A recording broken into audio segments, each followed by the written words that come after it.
Greeks. A people glorious and arrogant, valiant and headstrong.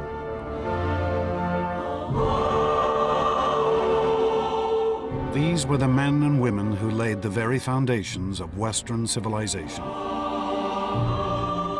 Their monuments still recall perhaps the most extraordinary 2 centuries in history. A time which saw the birth of science and politics, philosophy, literature and drama. Which saw the creation of art and architecture we still strive to equal.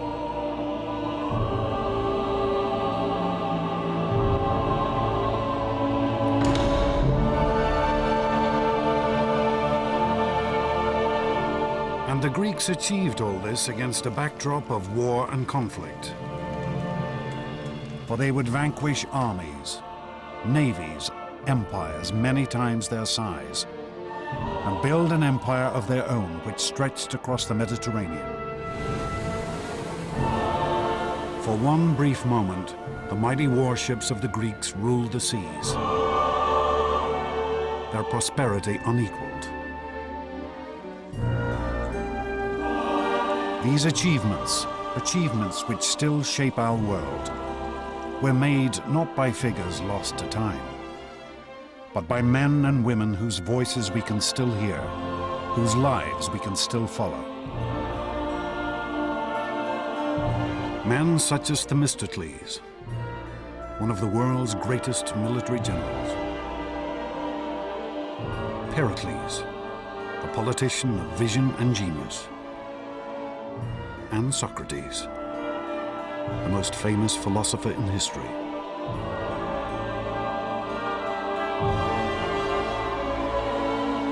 This is the story of these astonishing individuals, of the rise and fall of a civilization that changed the world.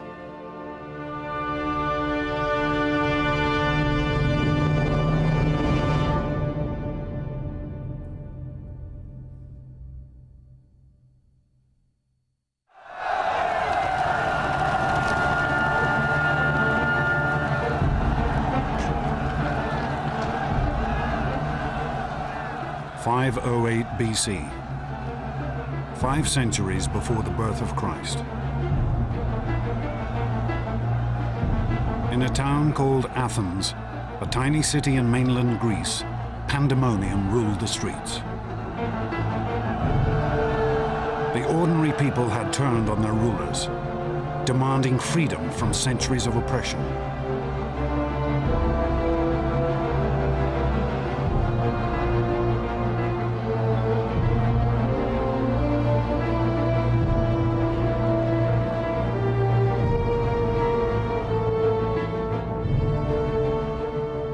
At this moment, one man looked on. An Athenian nobleman named Cleisthenes.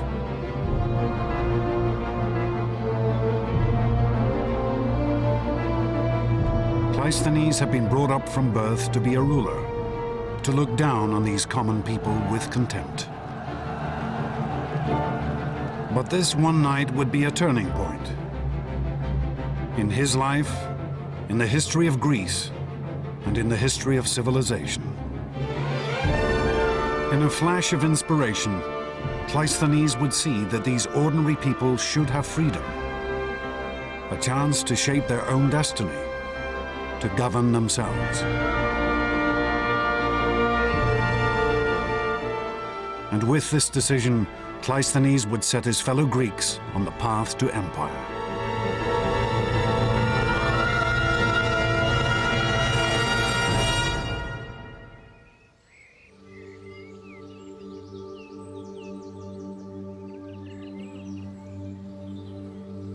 Historians estimate that Cleisthenes was born around 570 BC. He was hardly the type to become a man of the people. From his earliest days, he had been taught that he was an aristocrat. Ancient Greek for a member of the ruling class. In the 6th century BC, these aristocrats controlled everything that happened in Cleisthenes' hometown, a small settlement called Athens.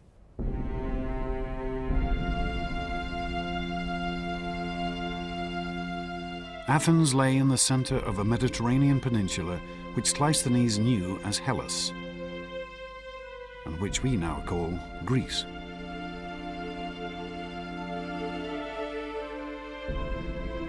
In the days of Cleisthenes' youth, it would have seemed impossible that this city would soon rule an empire. It certainly is not what we'd call a city. Forget Manhattan. Athens in the center has public buildings, but otherwise I think one should imagine more village style of accommodation and habitation.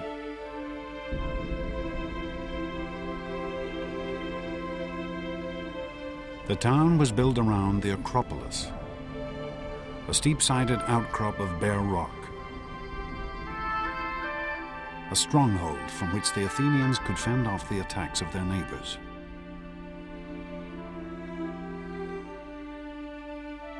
In the narrow streets surrounding the Acropolis huddled the simple homes of farmers and tradesmen.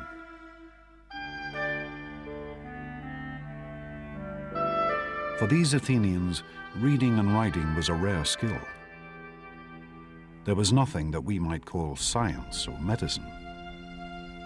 Life expectancy at birth was less than 15 years. I think the idea that ancient Greek life was nasty, brutish, and short would be entirely accurate. Certainly, life was extremely tough. And this was no society of equals. The common Athenians lived under the rule of the aristocrats. Men such as Cleisthenes' father. Athens was, in a sense, turned against itself. You had one part of the population, the aristocratic elite, holding power at the expense of the rest of the citizen population. For the Greek writer Aristotle, this was a world riven by injustice. The whole country was in the hands of a few people. The hardest and bitterest thing for the masses was their state of serfdom. Not that they weren't discontented with anything else, for to speak generally, they had no part nor share in anything.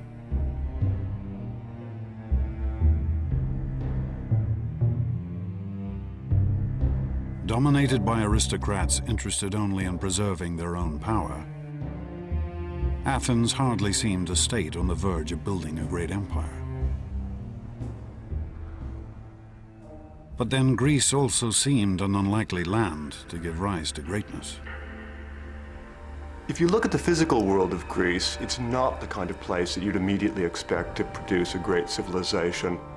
Simply too many mountains. Greece does not have the obvious kind of physical unity that typically seems to be associated with the really great imperial civilizations of the ancient world. The great civilizations of Cleisthenes' day lay to the south and east, in Egypt and Persia. They had grown up around rivers and the fertile plains stretching from their banks.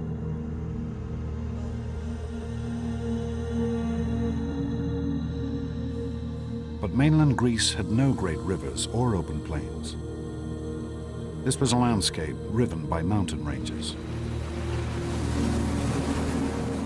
Off her coast lay countless tiny islands. It was impossible for a single ruler to dominate this fragmented world.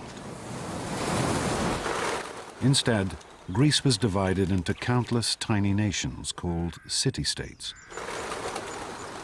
each fiercely independent, each with its own culture and history.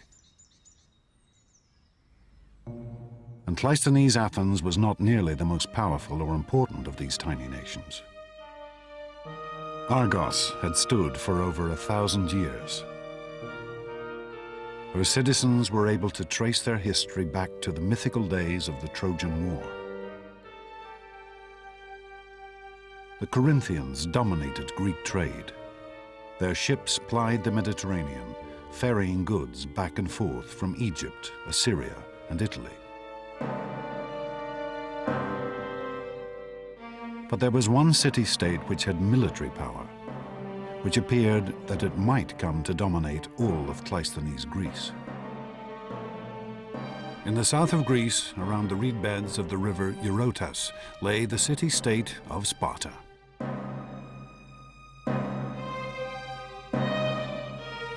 The Spartans were brought up from birth to be soldiers, raised in the field, separated from their families, their lives structured around discipline and war.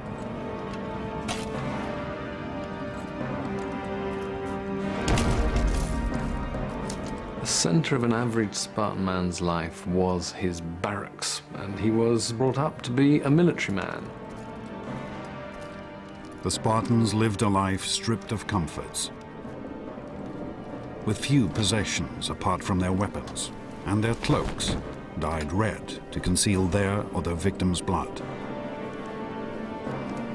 Spartans were brought up to put up with anything, and all sorts of stories, the best being of a visiting Sybarite, visiting Sparta, eating the local food, and saying now he understood why the Spartans were so willing to die, because death was as nothing to eating their food. The Spartans were ruthless expansionists. By Cleisthenes' time, they had conquered all of the surrounding regions, more than 4,000 square miles. For the rest of the Greeks, the Spartans were a threat always on the horizon.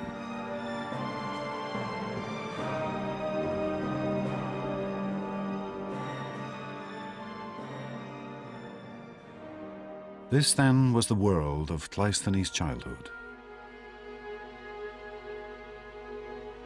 Brought up a member of a self-interested elite in a state that was only a third-rate power. It was an unlikely beginning for the man who would set Greece on the path to empire.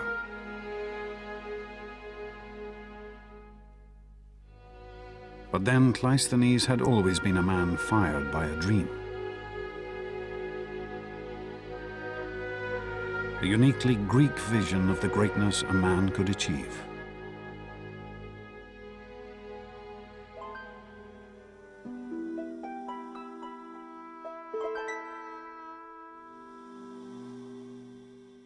If there was one thing that inspired Cleisthenes and his fellow Greeks, it was their stories, ancient tales and myths.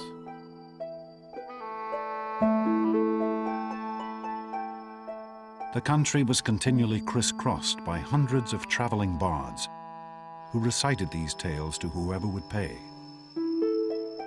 These traveling bards would have regularly visited the Athens of Cleisthenes' childhood, and their stories would have influenced and shaped him from his earliest days.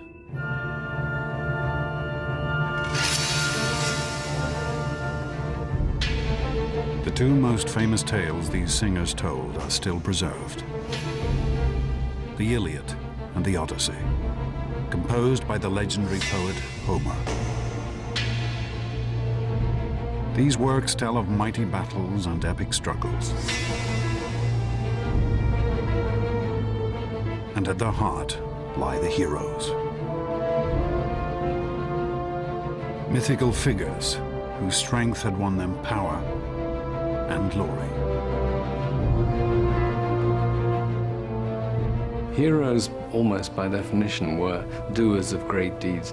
The more heads you knocked and the more young women that you deflowered, the greater your heroic status. Heroes were terrific achievers. Images of heroes are found all over Greek art. These warlike figures, valiant, beautiful, determined to seize victory at all costs, were the Greek ideal.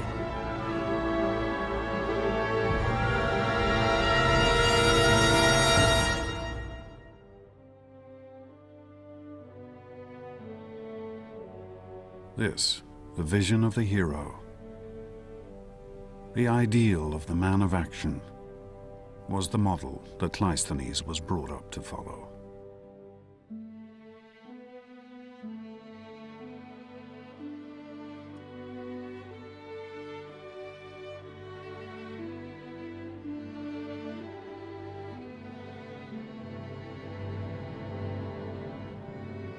To pursue a life of greatness and glory,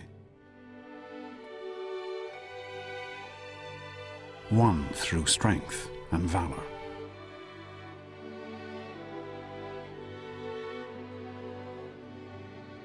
To seize power and victory for himself and himself alone.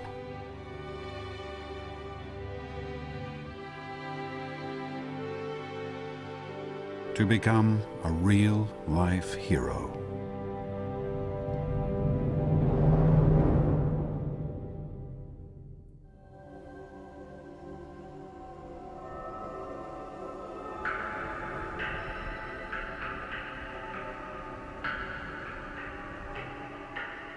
But Cleisthenes was not the only one to take the tales of the mythical heroes to heart.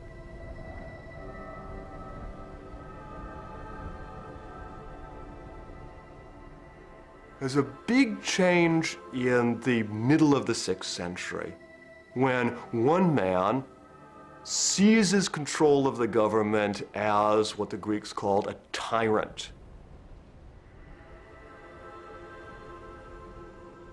The story of how this tyrant or sole ruler came to power has been preserved by the historian Herodotus. One day, a man of dignified and noble bearing rode into the city of Athens. Beside him stood a tall and beautiful woman. A woman he claimed was the patron goddess of Athens, Athena. This dashing figure demanded that he be given the rule of Athens, for like one of Homer's heroes, he had the protection of a goddess. Surprisingly, he was welcomed by the Athenians as their new ruler, despite the fact that the goddess was simply a particularly tall girl from a neighboring village. And the heroic figure was an ordinary man called Pisistratus, Cleisthenes' own brother-in-law. Pisistratus was, I think, an excellent politician. He was a man, without doubt, with an eye for the main chance. But as he consolidated his rule, it became clear that Pisistratus had far greater ambitions than simply gaining power. Pisistratus was an extremely intelligent man. He clearly understood that if he was going to maintain control of Athens, if he was going to be able to consolidate his rule and pass it on to his sons, which is clearly his ambition, he would have to find allies. Pisistratus took an extraordinary step. He turned to the common Athenians for support, undermining the whole hierarchy of aristocrats and commoners that had endured for centuries.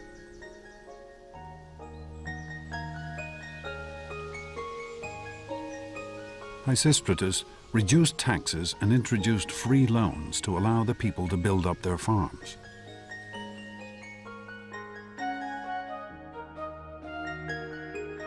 And by offering the Athenians the chance of prosperity, Pisistratus began to transform his city.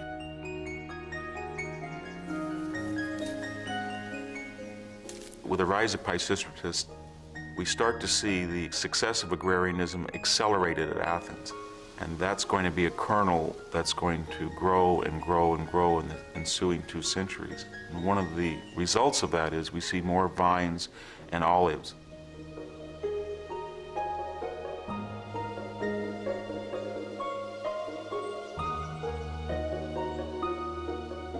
Olive trees manifest themselves in every aspect of Greek culture. Economically, they allow people to have cooking oil, they allow people to eat olives, they allow people to use lubricants, soap, fuel, so it's a very valuable economic commodity. The land around Athens produced excellent olives, the best in the Greek world. And as production soared, the Athenians found a ready market for this oil.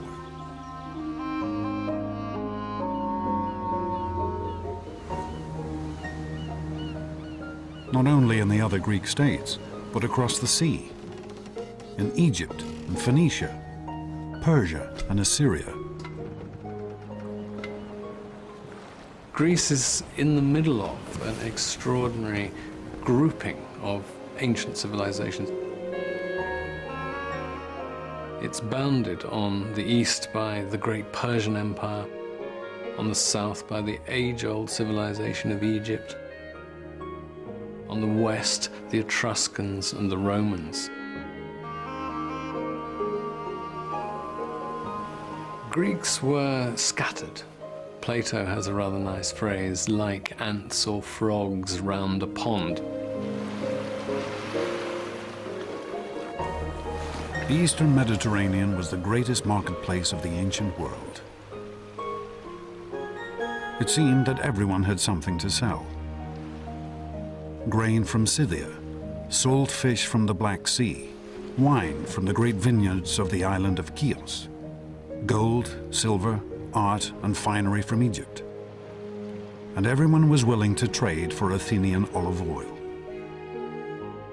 As goods flowed in and out of the Athenian harbor, the Athenians found their wealth and prosperity on the rise.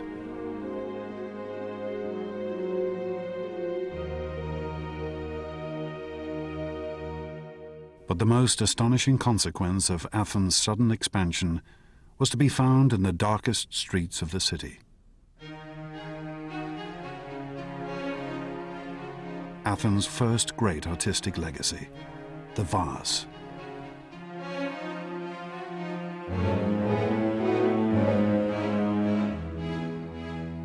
I think what's fascinating about the pottery is that in its own time, it wasn't a big deal artistically. What was inside the pots was almost invariably worth more than the pot itself.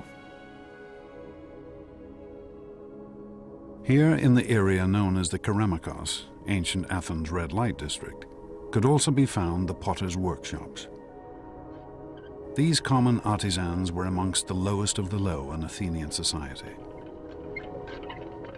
If you were a potter in Athenian society, I won't say you were the scum of the earth, but you certainly had no especial respect. It was hard, incessant work, unenvied by the citizen population. Pottery had been a staple across the ancient world for hundreds of years, used in the kitchen at home and for transporting oils and food. But it had always been simple in design, using geometric patterns and basic figures, designs based on Egyptian and Assyrian art.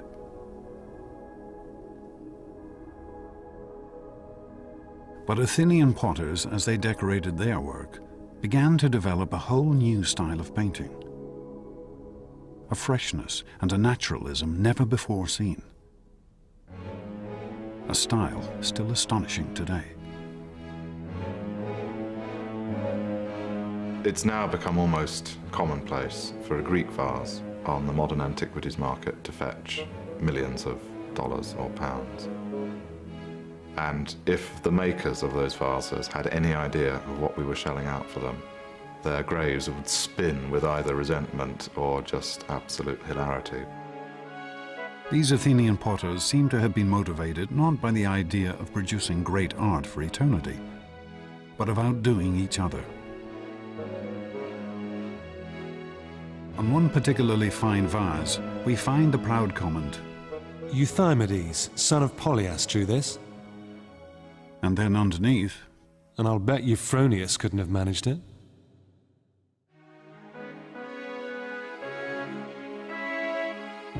for the first time in their history, the ordinary Athenians had tasted freedom, and they had shown their capacity for extraordinary achievement.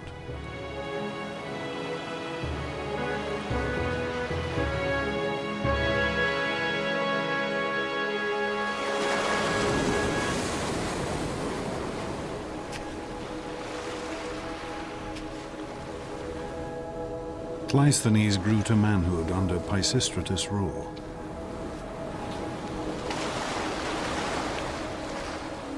And he saw how Athens changed.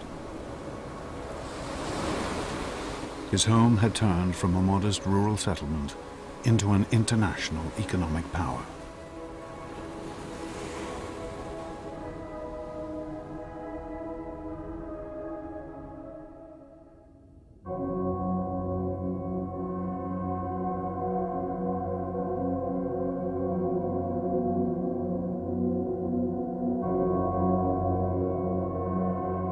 But Pisistratus' rule of benevolent tyranny was not to last forever.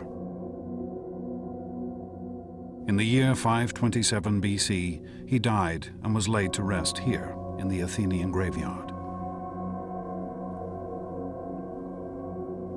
His son Hippias took over. At first, Hippias followed in his father's footsteps, ruling Athens with a fair hand. But soon, the Athenians discovered the perilous nature of tyranny.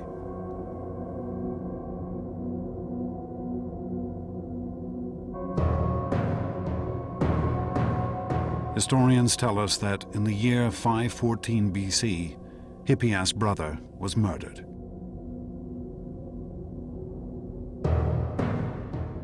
Aggrieved and bitter, the tyrant's behavior completely changed. Hippias not only executed the murderers, but cruelly tortured one of their wives to death as well.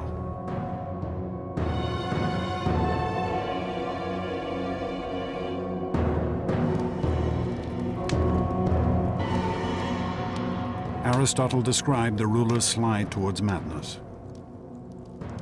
After this, the tyranny became much, much harsher, for Hippias ordered numerous executions and sentences of exile in revenge for his brother.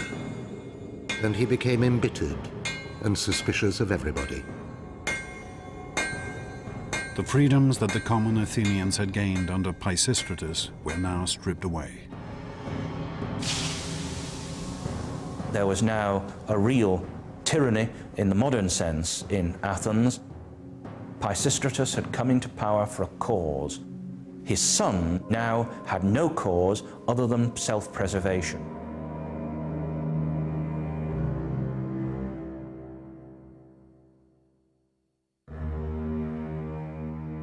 Life for Cleisthenes had now become increasingly dangerous.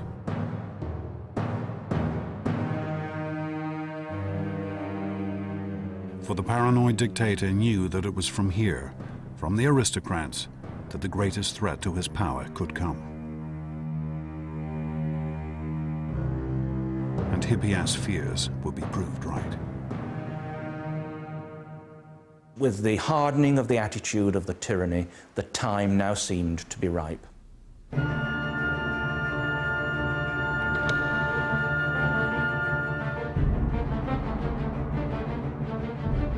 Cleisthenes decided to take his first great gamble. He would try to overthrow Hippias, to gain power for himself and his family.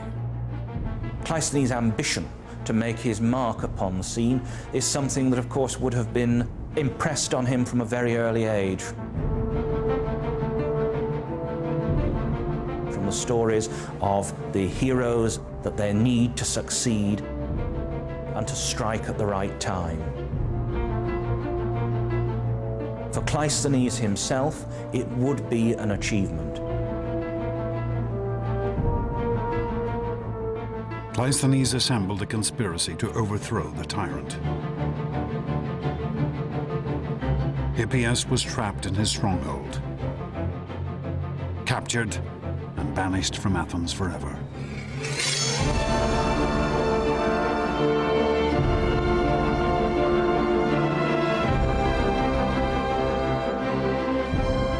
The year was 510 BC, and Cleisthenes was now one of the most powerful figures in Athens. He had lived up to the heroic myths he'd been brought up to follow since childhood.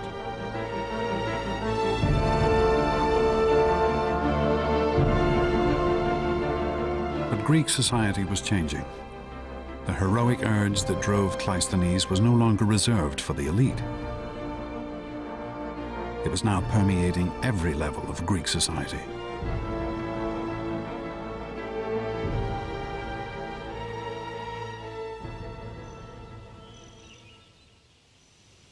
This is Olympia in southern Greece.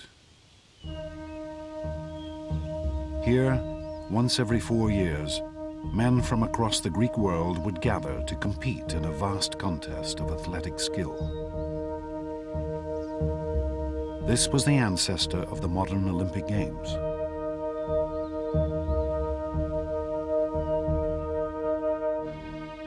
The competitions had been founded in 776 BC, 2 centuries before Cleisthenes had even been born.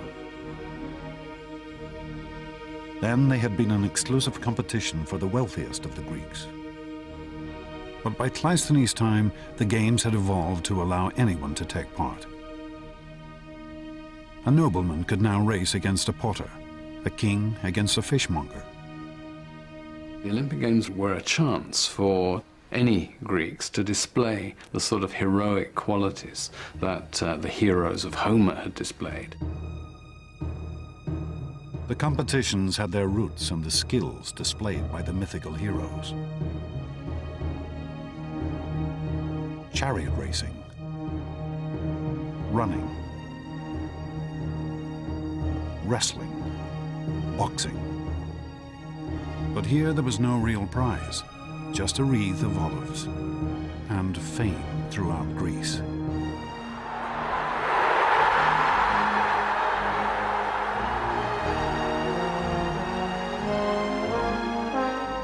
A competitor would be surrounded by the largest gathering of Greeks in peace that he would ever experience. Perhaps as many as 40,000 Greeks would gather for the Olympic Games.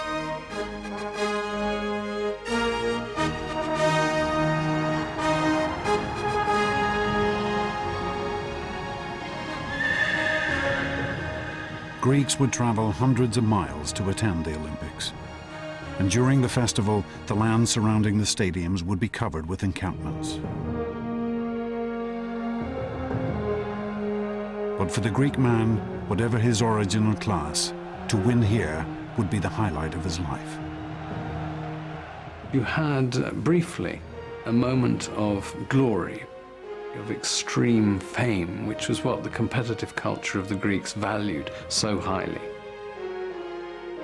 Here, the Greeks had perhaps found a civilized way to satisfy the heroic ideal. They had built a meritocracy based on skill and ability, where anyone could win.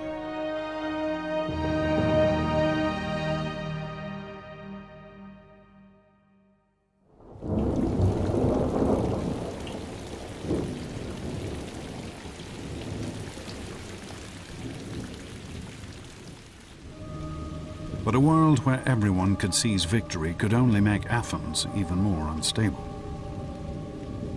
As soon as Cleisthenes gained power, he found that others were conspiring against him. Here, heroism still meant one thing: seize power whenever and however you can.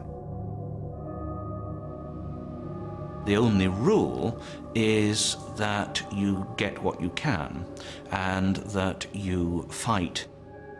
You have to go in there and show that you can win.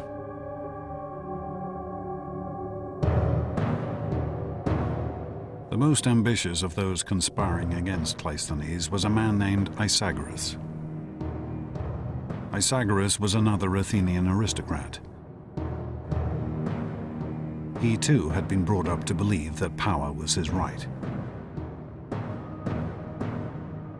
But Isagoras also knew that he could not gain power on his own.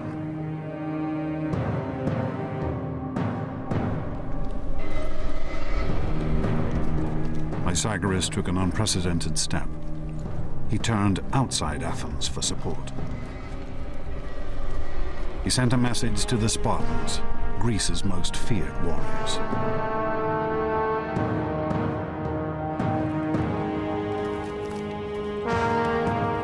Isagoras was an old friend of the Spartans. Rumor had it that he had shared his wife with the Spartan king. The Spartans immediately provided a force of their finest troops to back up Isagoras' bid for power, to help him betray his city. Isagoras really was upping the stakes. He brought in the most powerful state in Greece. It was pretty clear he was going to turn Athens into a subject state to Sparta.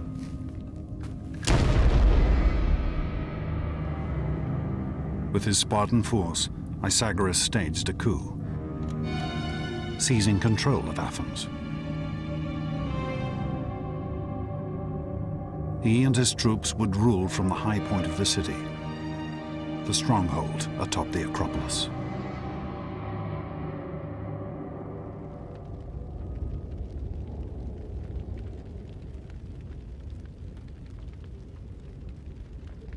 The first targets of the new tyrant were the other aristocrats. Cleisthenes most of all.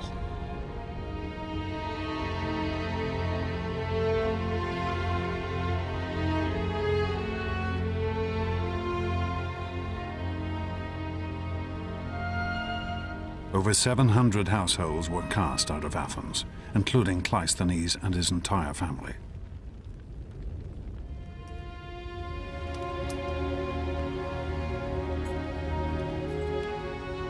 Cleisthenes would leave his city living once again under the hand of a despotic dictator. A dictator who now ruled with the support of the most fearsome power in Greece, the Spartans. For Cleisthenes, all his childhood lessons seemed betrayed.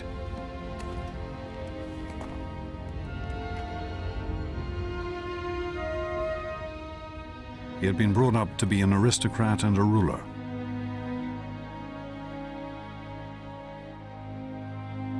To emulate the mythical heroes.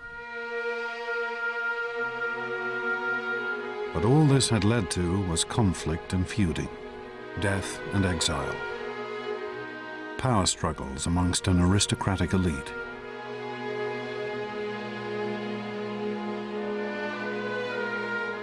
How could Athens ever escape from this pointless cycle of violence?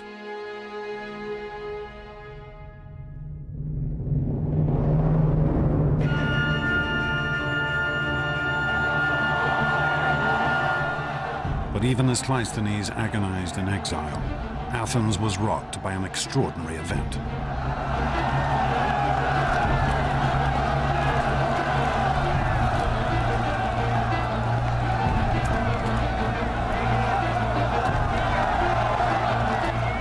Like their mythical heroes, the ordinary people of Athens now took their destiny into their own hands.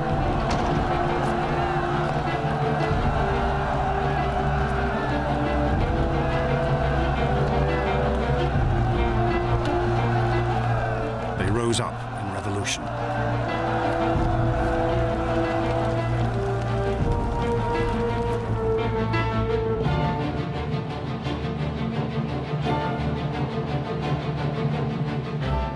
Isagoras and his Spartan allies blockaded themselves atop the Acropolis, the high point of the city.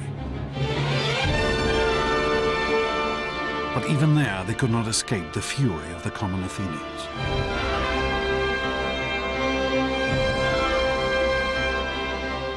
For 2 days and nights, Isagoras held out against this extraordinary uprising. Until finally, on the morning of the third day, he was forced to surrender.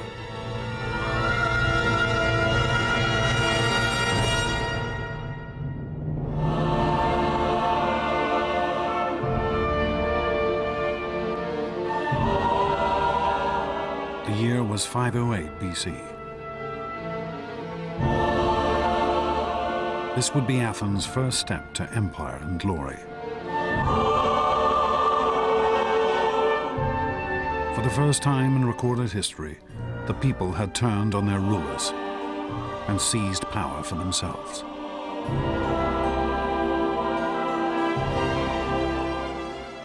Athens at this point is in control of the mob. the ordinary people who had risen up without organized leadership, and then the question is, what happens now? At this new dawn, the Athenian people now turn to one man. A figure whose life, whose experiences and disappointments had given him a unique vision. Cleisthenes was recalled from exile and asked to build a government.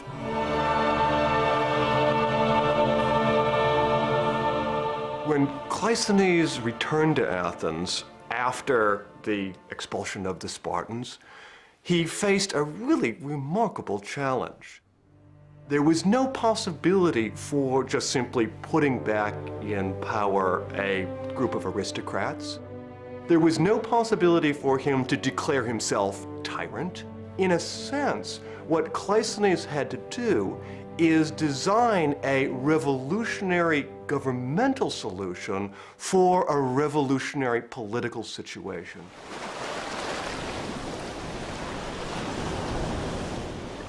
For Cleisthenes, the problem was how to give his fellow Athenians the say in their future that he knew they must now have.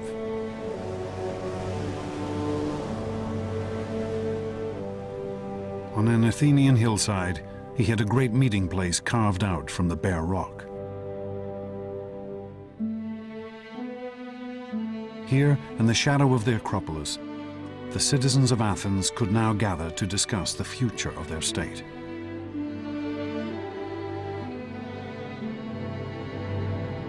On these very steps, rich and poor alike could stand and address their fellow citizens.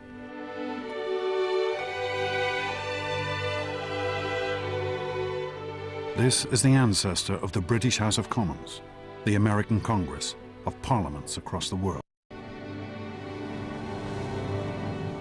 And where government had once been decided by the strength of a sword arm or the thrust of a sharpened spear, Cleisthenes instituted the simple vote. A white pebble for yes, a black pebble for no.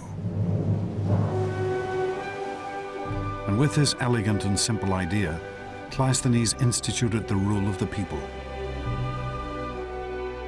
A system of government which we now know as democracy.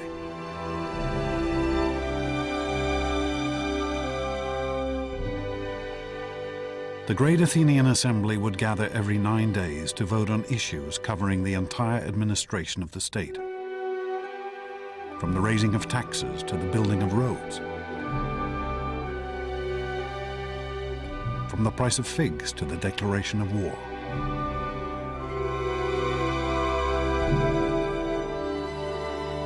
Athenian democracy is a very different sort of democracy from ours. One has a sense, as an Athenian citizen, that you really can make a difference. There is no us and them. There is no government separate from the ordinary Athenian citizen body. They are the government.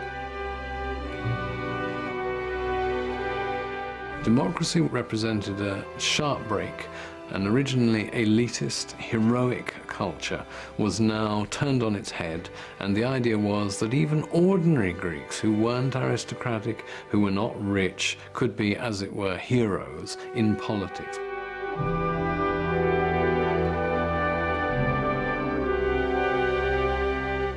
It was a system of government that would transform this tiny state and would set off one of the greatest flowerings of civilization the world had ever seen.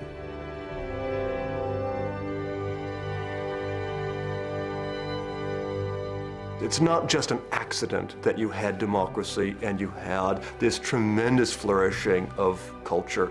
I think that democracy really does, in a very real way, unleash, make possible potentials within human societies that are very unlikely to be unleashed, to be made actual in any other way.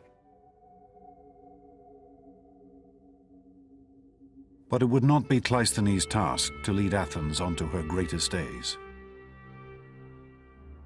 For a new generation of Athenians would take up his legacy.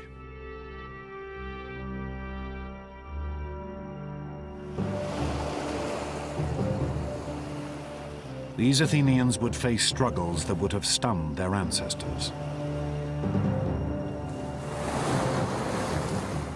for they would have to defend their state from invasion and destruction. The world's first democracy would now be tested in the crucible of war and conflict.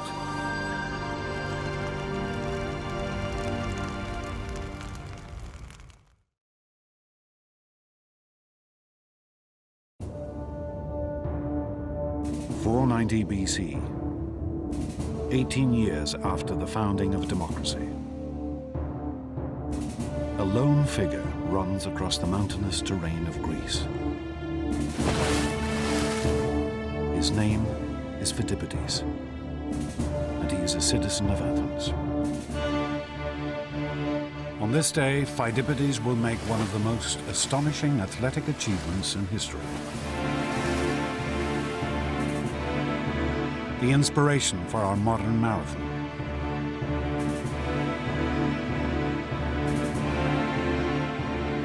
But Phidippides' quest is not for glory, but survival. His homeland is about to be conquered by the mighty Persian Empire.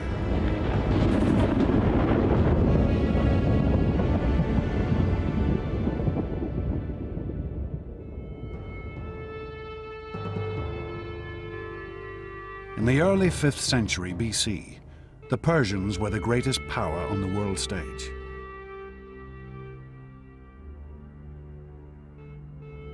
Their vast empire stretched from India in the east to Turkey in the west. Now, out on their western frontier, the tiny state of democratic Athens was gaining power. This was a threat that the Persians would have to destroy. The Persians lived in a culture of unbending tyranny. At the head of their empire sat Darius, known to the Greeks only as the Great King. Suppliants had to cover their mouths in his presence just to avoid tainting the air he breathed. For Phidippides and the democratic Athenians, conquest by Darius and the Persians would mean the destruction of their entire way of life. There is a huge cultural difference between the Greeks and the Persians. The Greeks are a people who emphasize freedom. The Persians would put far more emphasis on obedience. It's a struggle between freedom and slavery.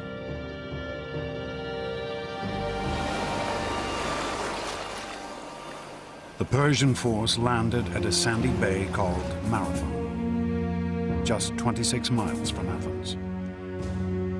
News of the invasion spread through the streets like wildfire. This was a city without a standing army. Every male citizen would have to come to the defense of his state. The poorer citizens have spears, sticks, bows and arrows, whatever weapons they can find. But the heart of the Athenian force would be the hoplites, men who could afford heavy bronze armor, a shield, a spear, a sword. The Athenians would field a small but determined force. That's probably the first time in the history of the Athenian state that the entire population had been mustered. And for them to field 10,000 hoplites out of a citizenry that might have only been 20 or 30,000, it's a level of involvement that's astounding. But as they faced the Persians on the battlefield, the Athenians held out little hope of victory. They were outnumbered by 2 to 1.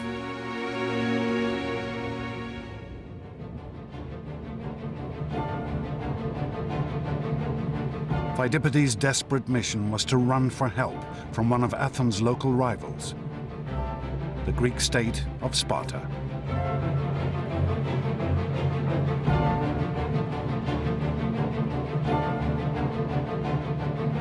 Even as he ran, Phidippides must have imagined the horror that his fellow Athenians now faced.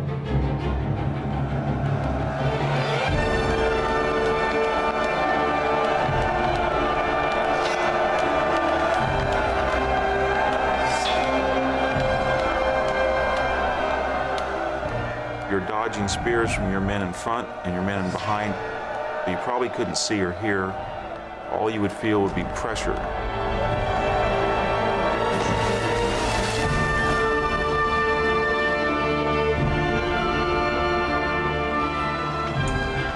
You wouldn't see the sword plunge that took one of your testicles off.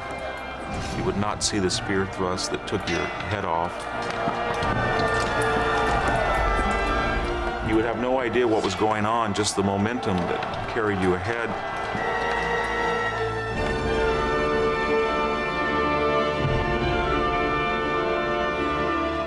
All you would be aware of is that you had to push forward and keep stabbing and keep on your feet, and you would hope that everybody else would do that. Pheidippides' run was to become the stuff of legend. Fired by the terror that his fellow citizens were being slaughtered, he ran 140 miles in just 2 days.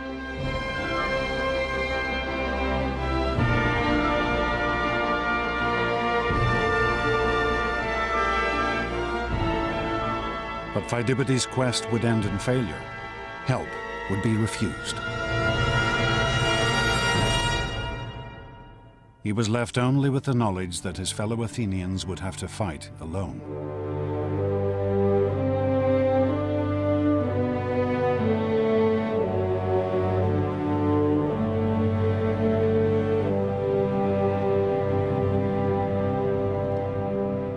Pheidippides could never have imagined that the Greeks would in fact win a glorious victory.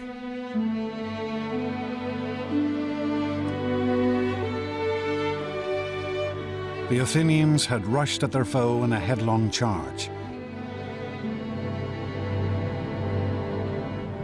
And the Persians had scattered in the face of their assault.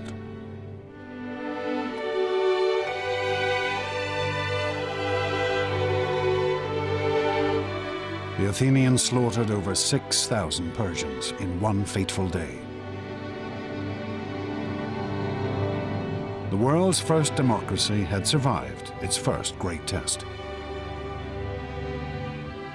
Every Athenian knew that he had voted to fight and that this reflected the majority vote of the citizens, and that was not true of the Persians. Whatever you want to say about democracy, it fields the most patriotic, enthusiastic, and often large armies. The Athenians returned to their city to celebrate their victory.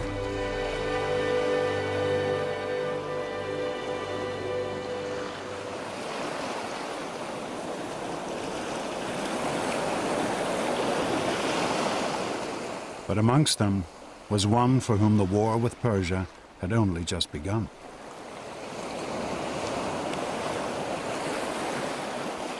An Athenian general named Themistocles.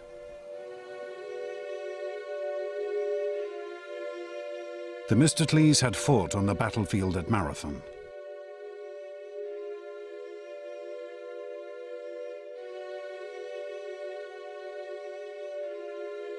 He was typical of a new generation of Athenian leaders, a man who had risen to power through democracy. Themistocles is a fascinating character, very much an example of the effect of democracy in Athens. It's relatively clear that he doesn't come from the inner circle of the landed aristocracy that traditionally had ruled in Athens. There were stories told about his feeling rather touchy about the fact that he hadn't had a traditional aristocratic upbringing, for example, in music and poetry. In fact, that might have given him a spur to show that he could do as well as someone who had gone to all the right schools, as it were.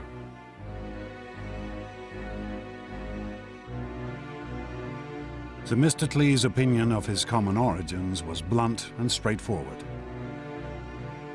I may not know how to play the lyre or flute, but I do know how to make a city great. Themistocles had learnt the skills of leadership here, the Democratic Assembly of Athens.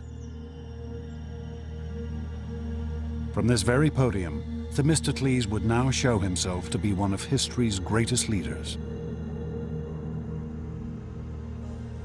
the savior of his city. For Themistocles alone recognized that the Persians might still be a danger, and that next time victory for the Athenians might not prove so easy. Themistocles realized that the Persians, if they came again, it would be in a way that made sure that they weren't going to be defeated by land again. There was no way that the Athenians could rely on traditional hoplite fighting technique. Themistocles began to form a bold new strategy, employing the most advanced weapon of the day, the trireme.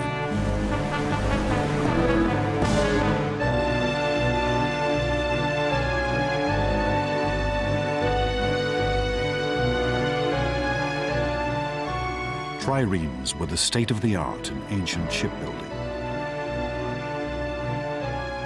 Stacking 170 oarsmen on 3 levels, their combination of lightweight and raw power gave them astonishing speed and maneuverability.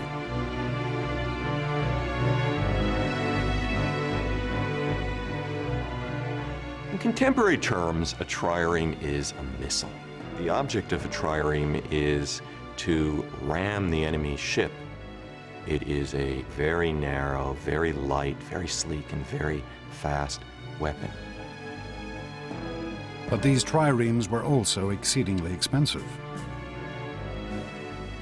And Themistocles' vision of a vast Athenian navy might never have come to pass if it had not been for one stroke of luck.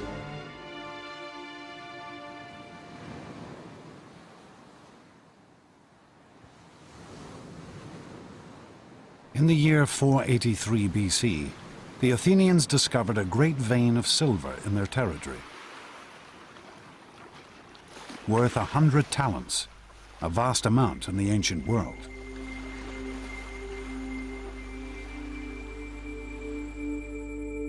The Athenians wanted to divide these newfound riches among themselves. But then Themistocles stood up in the assembly. He wanted to spend the money on ships. But he also knew that this would be a hard proposal to sell.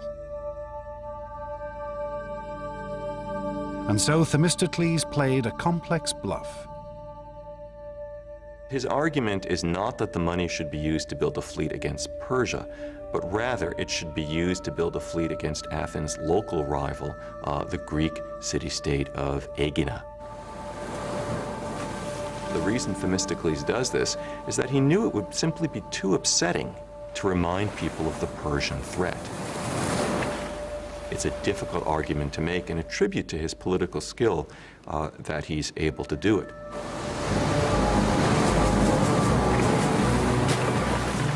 Themistocles convinced the Athenians to build the greatest naval force in Greece, a force of 200 triremes.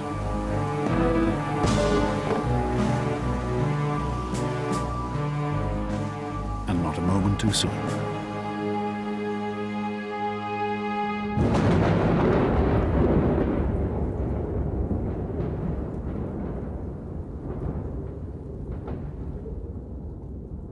The great Persian king Darius died in 486 BC, and his son Xerxes assumed his father's throne. Xerxes' first action was to vow vengeance for his father's defeat at the hands of the Athenians. On my father's behalf, and on behalf of all my subjects, I will not rest until I have taken Athens and burnt it to the ground. As an imperial power, the Persians cannot allow small regional states like this to beat them with impunity. Xerxes began to gather his forces. He conscripted troops from every corner of his empire: Arabians, Egyptians, Phoenicians, as well as Persians. Rumors began to leak back to Athens that Xerxes' army numbered nearly 2 million men, that it was the greatest force the world had ever seen, that soon it would be ready to march.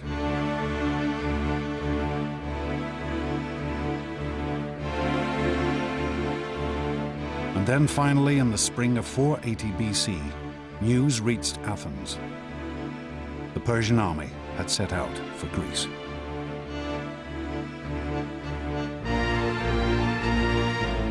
History records that Xerxes' troops drank rivers dry.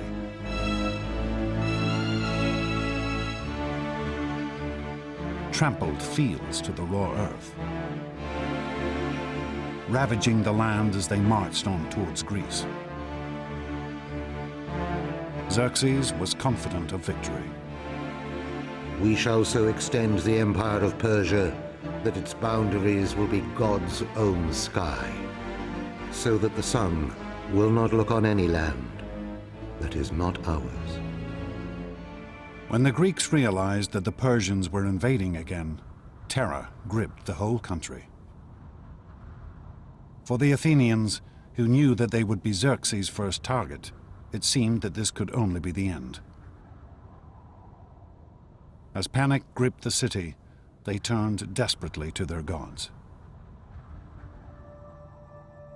They sent a messenger to the oracle to find out their fate.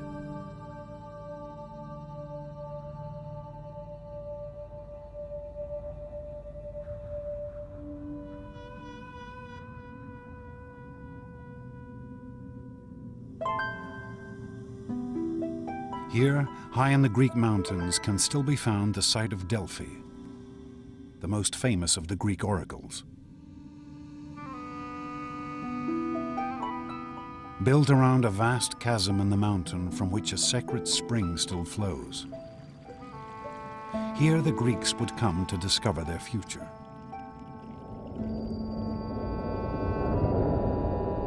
They would ask questions of the Pythia, the mysterious priestess who spoke with the voice of the god Apollo.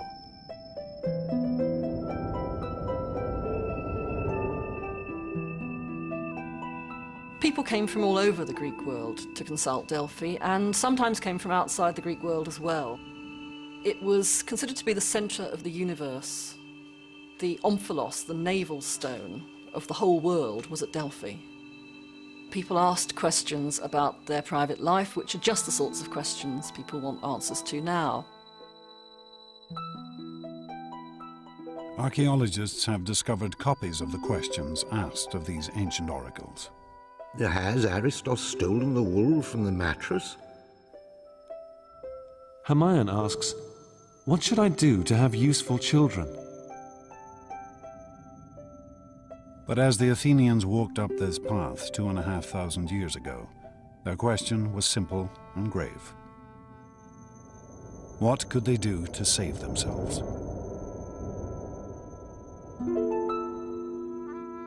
The oracle's response could not have been more negative. Why sit you, doomed ones? Fly to the ends of the earth. All is ruin, for fire and the headlong god of war shall bring you low. When this message came back to Athens, the Democratic Assembly dissolved into uproar. It seemed that even the gods had deserted them. But Themistocles refused to panic. He had spent every day since the Battle of Marathon waiting for this moment. He sent the envoys back to Delphi for a second prophecy. Though all else shall be taken, Zeus, the all-seeing, grants that the wooden wall only shall not fail. Argument raged as to what this wooden wall could be. Some said it meant the stronghold at the center of Athens, the Acropolis. But Themistocles had a different idea. He read the oracle and he insisted that it had a different interpretation. He said the ships are the wooden barricade which are going to be the key to our success. Themistocles' plan was daring. Avoid a conflict on land and fight the Persians at sea.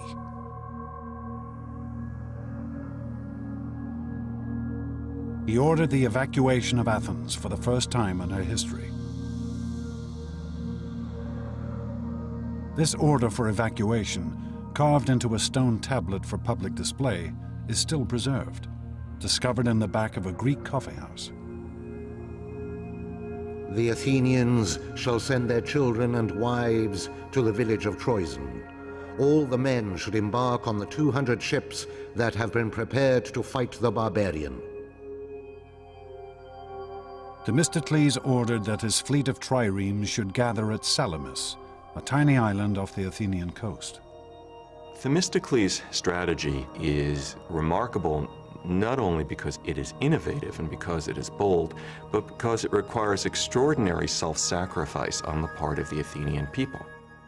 He wants every man, woman, and child to leave their homes and possessions and to go into exile.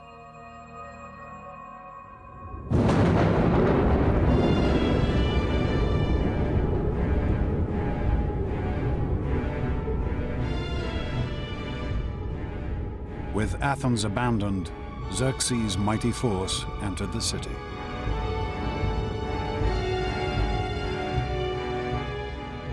The Persians march in and go up onto the Athenian Acropolis, the symbol of Athens.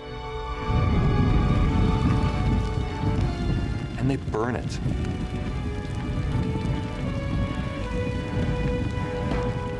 They burn the temples to the ground.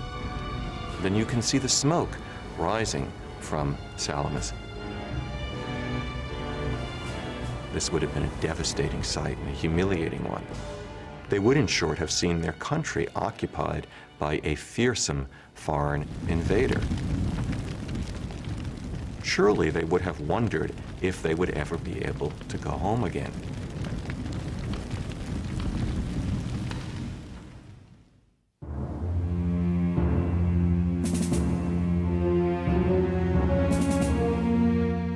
As night fell, Themistocles met the leaders of the other Greek city-states on the island of Salamis.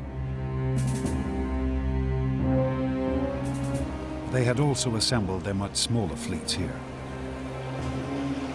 Their scouts had reported back. The Persians now not only held Athens, but had also gathered a mighty fleet 4 times the size of the Greek forces.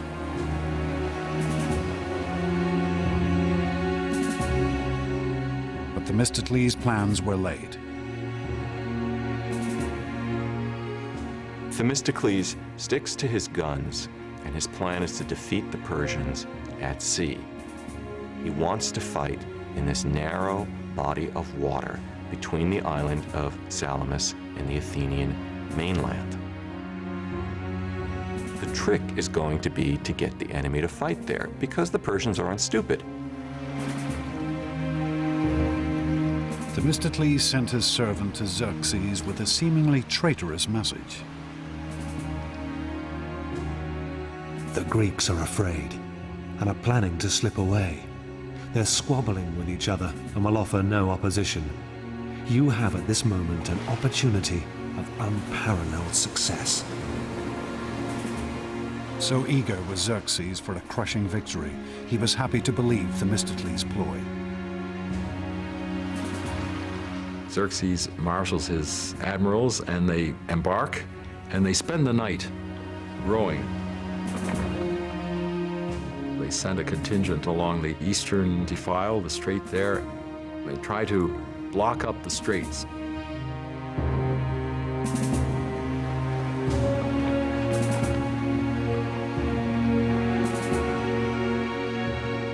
Only as the dawn rose did the Persians realize the true nature of Themistocles' plan.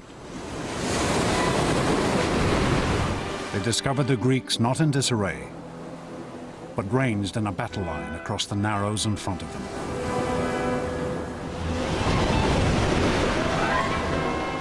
The Persian fleet had been lured so far up the straits that it had no room to maneuver. The powerful Greek triremes bore down on them without mercy.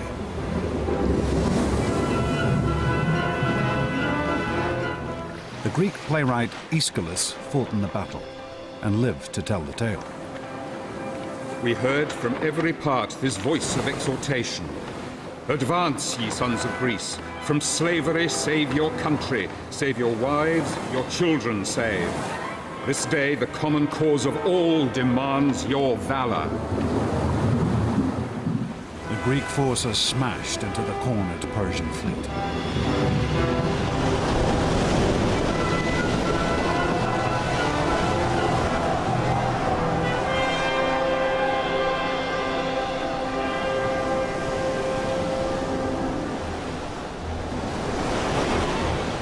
Xerxes himself watched the carnage from his golden throne placed on the shore.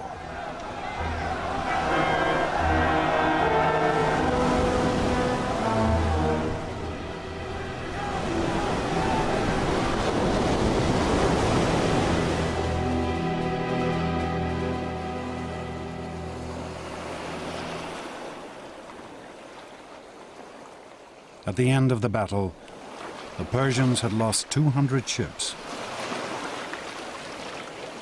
For the Greeks, it was a stunning and conclusive victory. Victory at Salamis is tremendously important for Greece and for the Athenians. It breaks the Persian navy. The Persians can no longer guarantee that they can feed their army, nor can they guarantee the safety of the Persian king. He must immediately get back to Asia Minor while the going is good. In practical terms, the game is over, and the Greeks have won. Themistocles' triumph was complete. He had persuaded the Athenians to build a navy. He had convinced them to sacrifice their entire city to bring them victory at sea. His instincts had been proved right. He had defeated the greatest empire of the day. And he had now placed Athens in a position where she could build an empire of her own.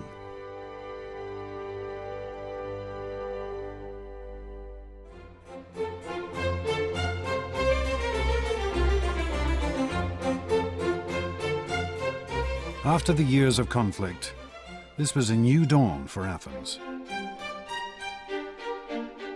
The Athenians are going to have naval superiority in the eastern Mediterranean. And that is how great their victory over the Persian fleet is. And this has a momentum of its own. Before you know it, the Athenians are the head of a naval confederacy, and they're on the road to becoming a superpower.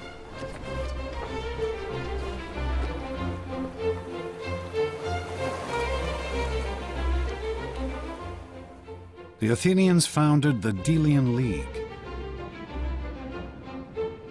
an alliance of Greek states designed to keep the Persians in check.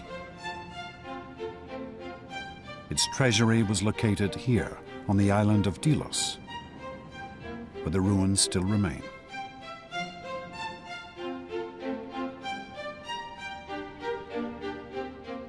By 450 BC, this league had more than 200 member states.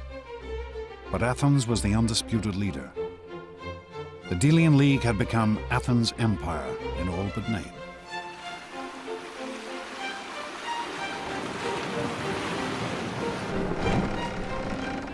And Athens' naval supremacy also gave her economic power.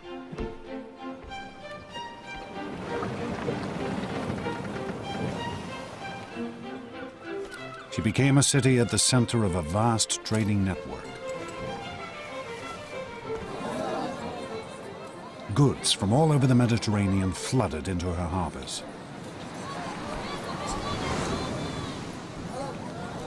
In its heyday, Athens was the big apple, or if you will, the big olive of the eastern Mediterranean. Constant coming and going of traders. The wharves would be busy, full of people in a cacophony of language.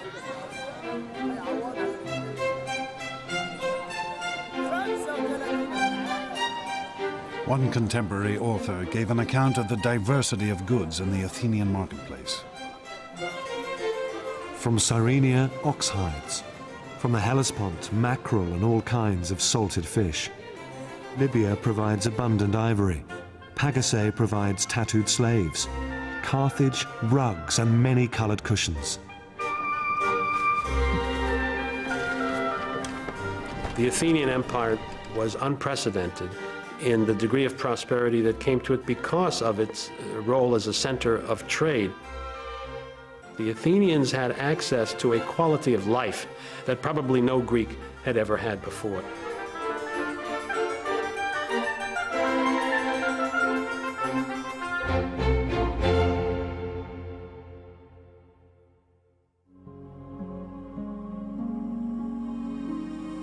Athens' rise to economic and political supremacy occurred at lightning speed.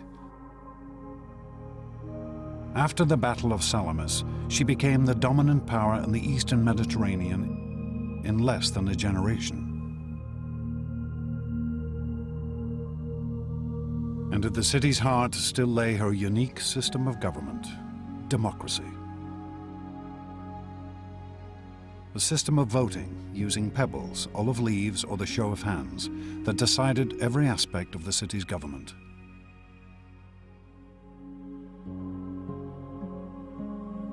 Democracy gave the Athenians a great advantage of unleashing talents, powers, opportunities that other cultures simply cannot match. The Athenians keenly protected their democracy from any threat, foreign or domestic.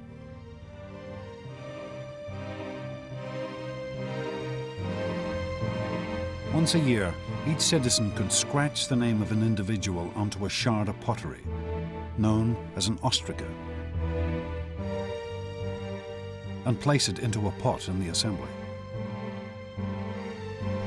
The person whose name came up most would then be ostracized, banished from the city. This was the Athenians' method of protecting their government, expelling any person they felt might become too powerful. But Athenian democracy could turn on any citizen, even its greatest war hero. Themistocles now found himself under attack. The threat was gone now. His raison d'etre has been taken away. This is something he can't understand. Themistocles reacts, perhaps in an uncharacteristically crude way. He reminded the Athenian voters of what they owed him. Voters don't want to be reminded in any period of what they owe to their politicians. They want to be told what their politicians can do for them. The Athenian people turned on the aging politician. Calculated, cruel, but deeply democratic. They ostracized the man who had led them to their greatest victory.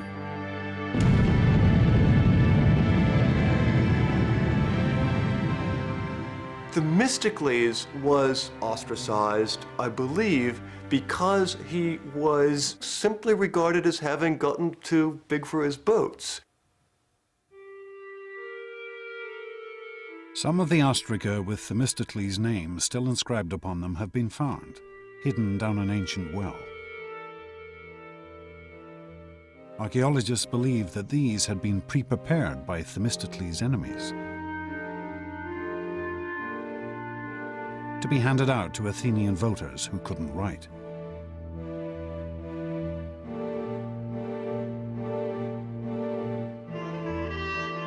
Themistocles never recovered from this humiliation. He was to spend the rest of his years wandering from state to state, finally dying in exile in Persia, the country whose defeat had been his greatest triumph.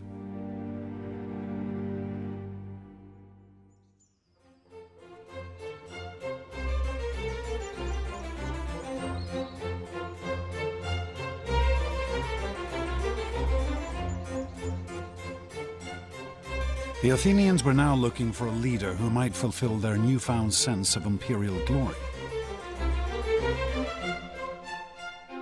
They found a man who seemed the perfect reflection of this new ideal. A man who would change the face of Athens forever. A man named Pericles.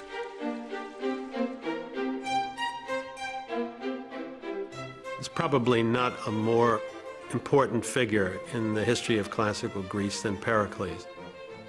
He was the leader of Athens at the height of its power and of its artistic achievement. He was the figure associated appropriately with bringing Athenian democracy to its climax, to its height. But Pericles was no obvious democrat like Themistocles, for he had been born into one of Athens' most elite families.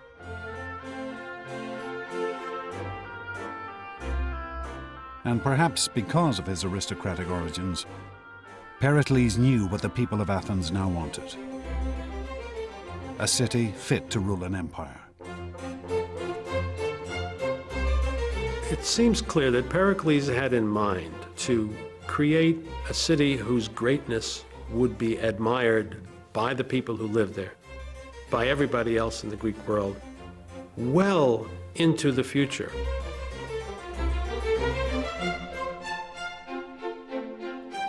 Pericles announced a glorious new vision to the Athenian assembly. All kinds of enterprises should be created which will provide inspiration for every art, find employment for every hand. We must devote ourselves to acquiring things that will be the source of everlasting fame.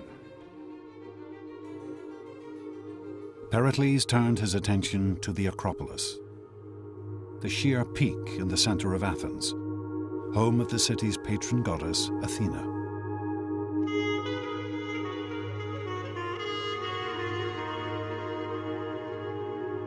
"20 years earlier, the Persians had burnt down the temples that stood here.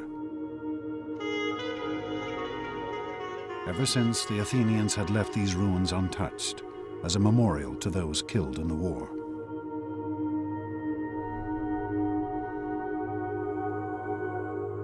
But Pericles had other ideas.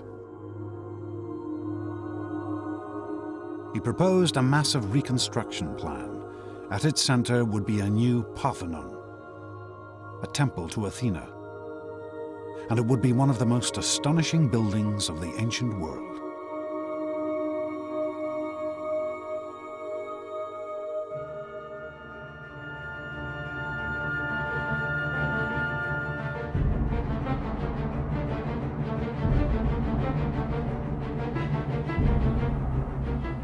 This new construction program was of unprecedented magnitude and expense.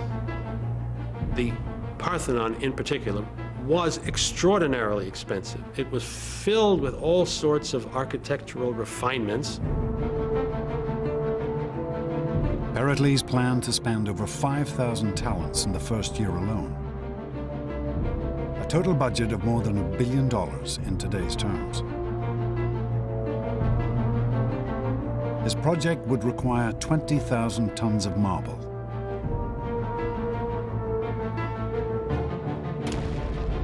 The Athenian quarries at Mount Pentelicus, just outside the city, resounded as hundreds of workmen traced out and carved great blocks of marble from the mountain.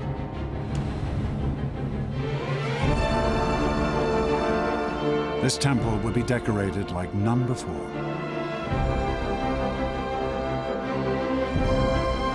Sculptors and craftsmen were gathered from all over the Greek world. With them stood Pericles, for he treated the building of the Parthenon as his own personal project. He selected architects, he selected the men who designed the plans. Pericles was directly involved in the planning process. Some protested that he was decking out the city like a prostitute. But when the building was completed in only 15 years, his critics were silenced.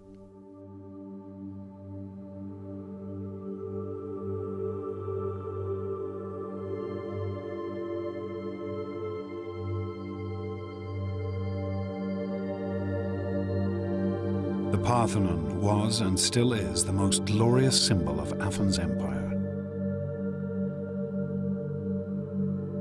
Here was the spiritual heart of the city, the mark of her wealth, power, and artistic genius.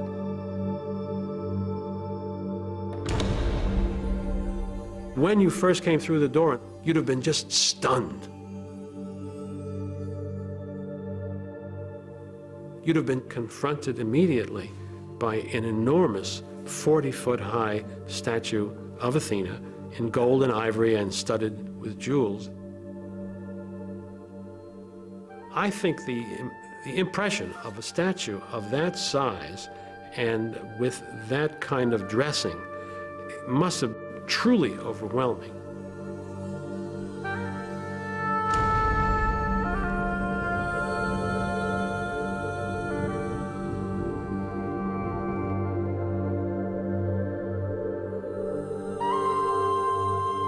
Pericles had embellished his temple like no other. Though this astonishing statue has since been lost to history, other treasures from the Parthenon have survived for over 2,000 years.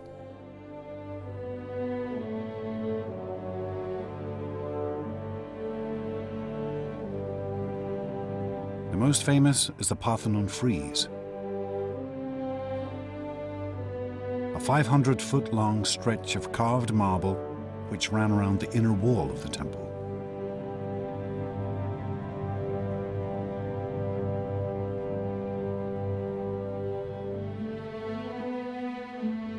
The Parthenon frieze is only 2.5 inches thick at its maximum depth, and yet in this space the sculptors carved rank upon rank of crowded figures, a great procession of Athenians, glorious and elegant. Here Pericles offered his fellow citizens a vision of themselves and their democratic state at the height of their glory. Democracy itself becomes heroized in that monument. It's a very democratic thing that wants to include all those citizens who participated in beating off the first great threat to democracy, which was from the Persians. These are ideals to which you can aspire.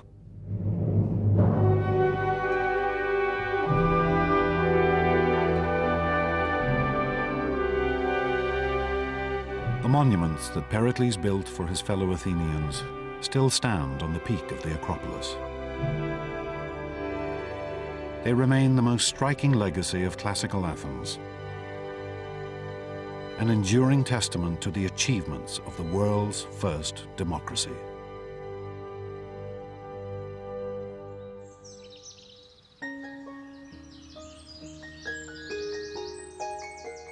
But Pericles was not simply concerned with astonishing construction projects. Under his leadership, Athens would also become the intellectual center of the ancient world. Pericles was remarkable in that he associated with the leading minds of his day in just about every field of endeavor. In these years, Pericles played host to an astonishing generation of individuals. Figures such as Anaxagoras, the first man to realize that the moon was lit by reflected sunlight. He knew Herodotus, the world's first historian, who wrote one of the earliest records of Greek life.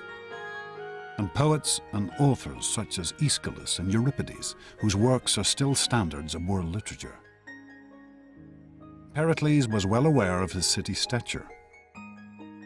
Our whole city is an education, for our citizens excel all men in versatility, resourcefulness, and brilliance.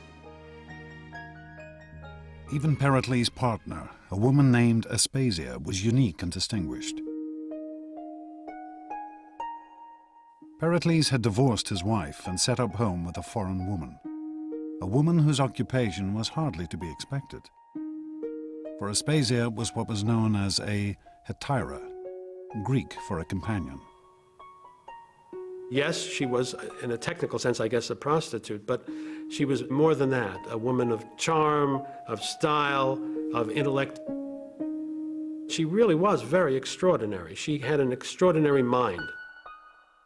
This relationship caused scandal throughout Athens, not just because of Aspasia's profession, but because Pericles treated her as an equal, something deeply unusual in 5th century Athens.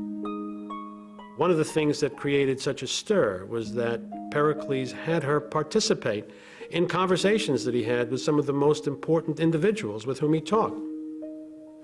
There's jokes to suggest that Aspasia actually was the person who wrote Pericles' speeches.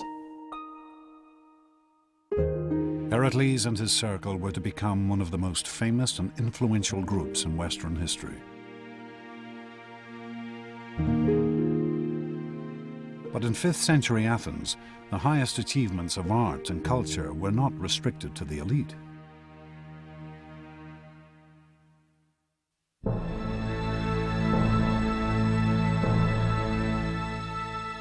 Here in the shadow of the Acropolis sits the world's first theater. Twice a year, the Athenian population would gather here to watch a great festival, a festival of drama. Television, cinema, theater, all owe their existence to this place. For here is the home of popular entertainment. There's one huge difference between the ancient theatre and our own, and that is that it was incredibly noisy. We hear stories of how when they didn't like a play, the audience booed and they hissed and they actually got actors driven off the stage.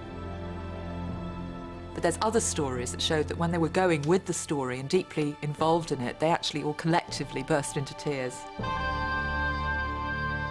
The favourite tales of the Greek stage were called tragedies.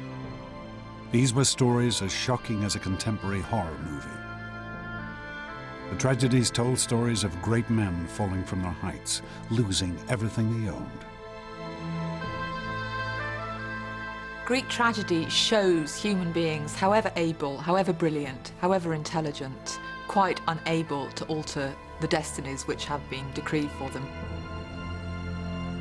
These tragedies have fascinated audiences ever since.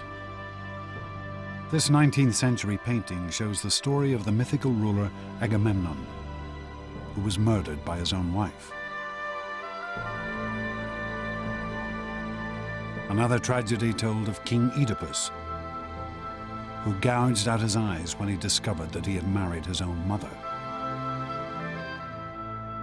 These Athenians, natives of the greatest city in the ancient world, seemed to revel in seeing how frail greatness could really be.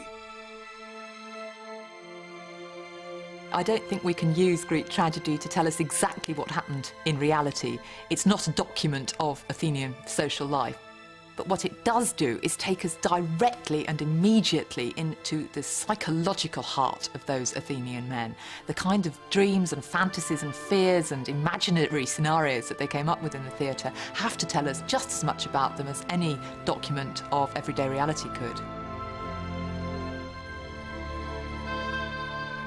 Theatres were built in every major Greek city, in Sparta, Corinth, on the island of Delos, here in Delphi. Athens was the heart of a cultural revolution that would spread across the Mediterranean and echo around the world.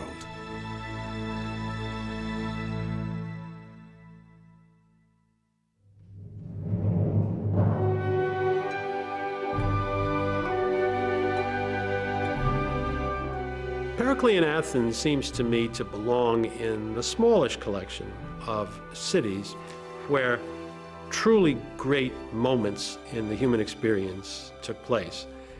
Culture in the broadest sense reaches a peak. But after 20 years of building the cultural capital of the Western world, Pericles and his fellow Athenians would now find that their theatre and their tragedies would hold a bitter sting. It is possible to think of Pericles, indeed I think of him, as a man with a tragic flaw, as the sort of man whose greatest qualities, the ones that make him most admirable and successful, turn out to be the seeds of his own destruction. Pericles began to plan a grand new venture. A venture even more ambitious than the Parthenon. He wanted to make Athens the undisputed leader of the Mediterranean. Little did Pericles know that he would now bring Athens not glory, but death, destruction, and the loss of her empire.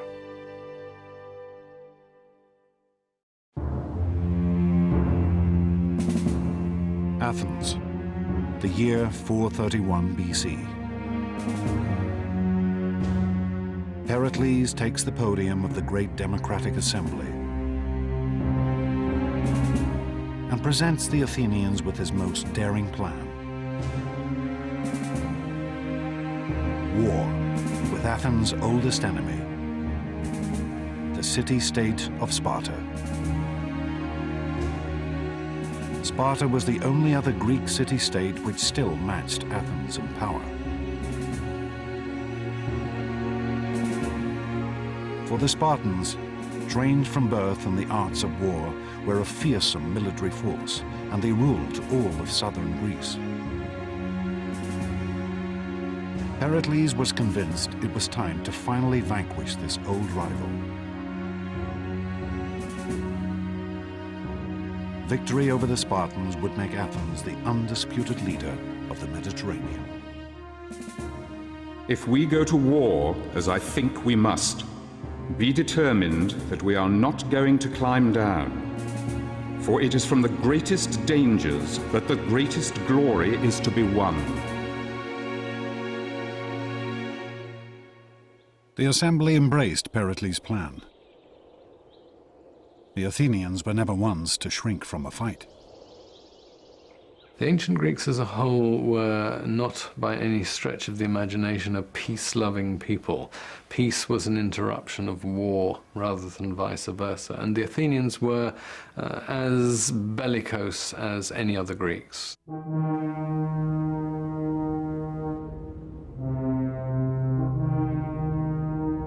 But for all the Athenians' enthusiasm, Pericles knew that this would not be an easy war to win. Athens' power lay in her navy. The Spartan infantry could well defeat her on land. And so he proposed a strategy of unusual complexity and sophistication. Pericles convinced the Athenians to abandon all the land around Athens and to retreat behind the great long walls that stretched down from the city to its harbor at Piraeus. Pericles would use the Athenian navy to supply the city by sea.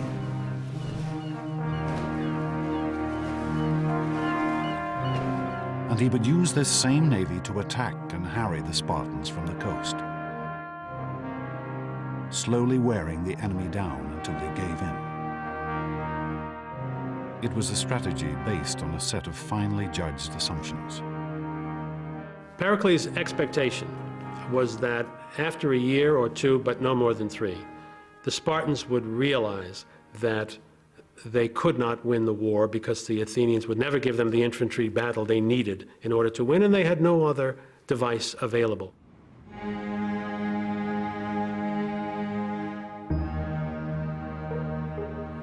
The Athenians crowded behind the city walls. Confident in their vision of imperial power and glory, they assumed that Pericles' strategy could only bring them victory. But among this teeming multitude could be found one man who refused to assume anything.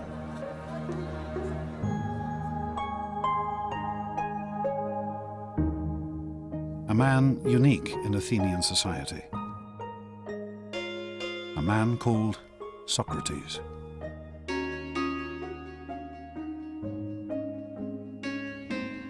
If you were an ancient Athenian citizen, the first thing you'd see is a man who was unbelievably ugly. His head was too big, his eyes were too large, his nose was all the wrong shape. Socrates' appearance breaks every rule of classical Greek aesthetics, of the idea of proportion and measure. Socrates walked the streets of Athens barefoot, clad only in a dirty robe. He cared nothing for appearance or any of the other conventions of his day.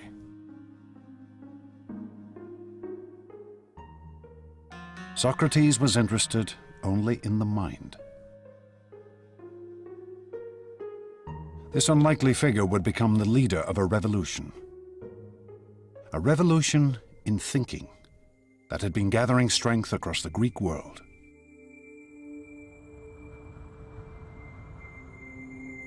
This revolution had begun far to the east of Greece, in the legendary city of Babylon, where the world's first astronomers had gathered great records of the movement of the stars, the sun, and the moon, for they believed that these celestial bodies were gods.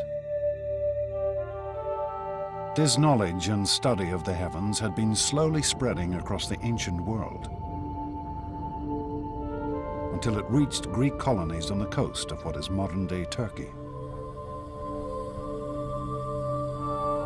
There, a shattering change occurred. For the Greeks took this astronomical knowledge and transformed it. They took the gods out of the heavens and replaced them with reason. Gradually, the Greeks begin to say, these are not persons. These are things.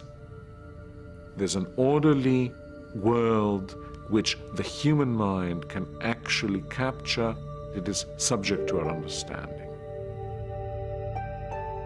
These Greeks began to calculate and predict the movement of the moon and stars through mathematics and logic, rather than using gods and spirits to explain everything. It was the birth of science. The first great Greek scientist, a man named Thales, wrote the earliest book on navigation and how to sail using the stars as a guide. And on a journey to Egypt, Thales was the first man to measure the height of the Great Pyramid. Brilliant idea. He stood next to the pyramid until high noon, when his shadow was exactly the same length as his height. And at that point, he measured the shadow of the pyramid and accordingly knew the, the height of the pyramid, which is actually an application of a rather sophisticated geometrical theorem. But Socrates was not interested in the stars and the heavens. He would use this new way of thinking, using reason and logic, to study people. The great change comes with Socrates, who turns his back, so to speak, to the world of nature. What he cares about is the individual. You become an object of study and care. Socrates spent his days in conversation, walking the streets of Athens, talking and debating with anyone he met. With over 150,000 people now packed behind Athens' walls, he was in his element. One of the amazing things about Socrates is that he is the first fanatical urban individual. He loves the city. He makes life in the city one of his major concerns. Socrates' life was spent questioning the assumptions his fellow Athenians held about their lives. What they felt was right and wrong, what was good and bad. And he was happy to turn convention upside down.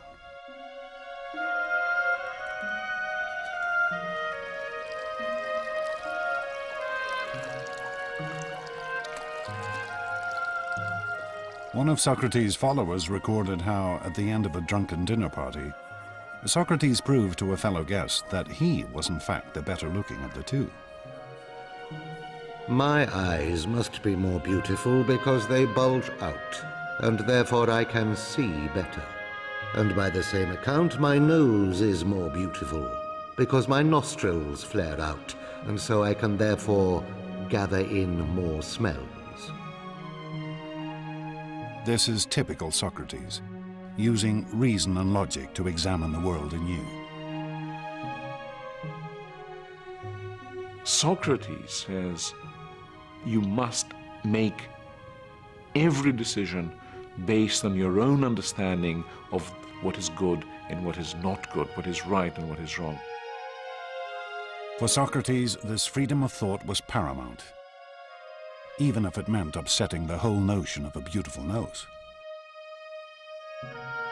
I tell you, let no day pass without discussing all the things about which you hear me talking.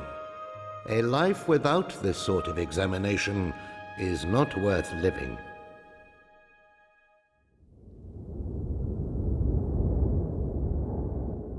But as Socrates spent his days in debate, his city was fighting a war.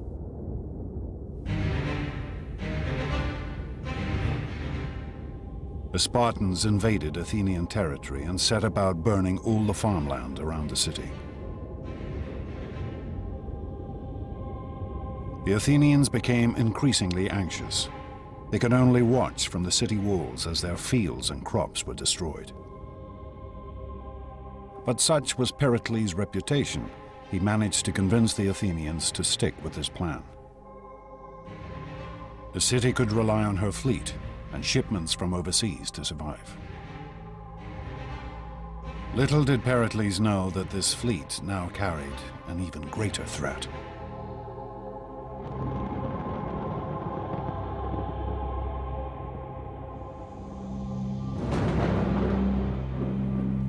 One year into the war, the grain boats that fed the city brought with them an additional cargo: plague. A disease that would now devastate Athens. Pericles' plan couldn't anticipate difficulties that we now would suggest were rather likely in those circumstances of crowding. And the results were horrendous. With the population crammed behind the city walls, the affliction spread like wildfire. The symptoms were horrific. The Athenian historian Thucydides, who lived through these years, recorded its effects. The body was suddenly seized, first with violent heats around the head and redness and inflammation of the eyes, and then the disease descended into the bowels, producing violent ulceration and uncontrollable diarrhea. The sufferings of individuals seemed almost beyond the capacity of human nature.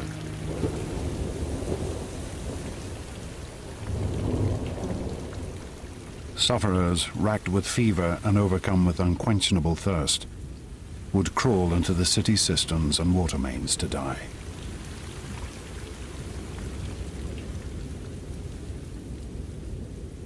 The city must have looked terrible, smelled terrible, been awful to be in, and terror must have reigned everywhere.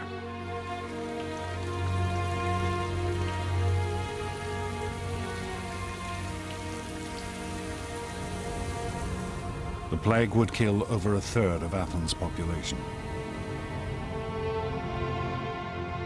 And then it struck the city's figurehead,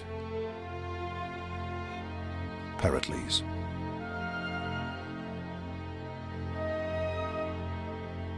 Plutarch, Pericles' biographer, described his symptoms. The plague seized Pericles, not with sharp and violent fits, but with a dull and lingering distemper, wasting the strength of his body and undermining his noble soul.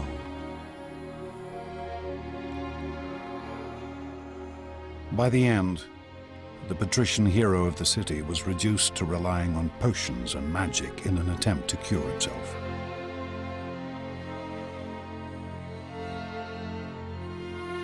He showed one of his friends a charm that a woman had hung around his neck, as if to say that he was very sick indeed when he would admit of such foolery as this.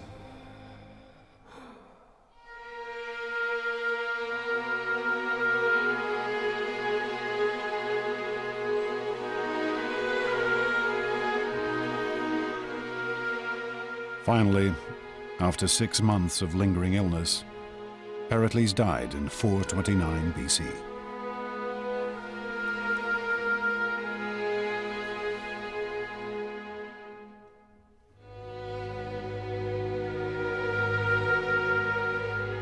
Pericles had planned to make Athens into the Mediterranean's greatest power. But his carefully calculated strategy had brought only disease and death. Like most brilliant men, like most people who have had great success all their lives, Pericles simply underestimated the degree to which some things are out of the control of the very best intelligence and the very best knowledge that there are.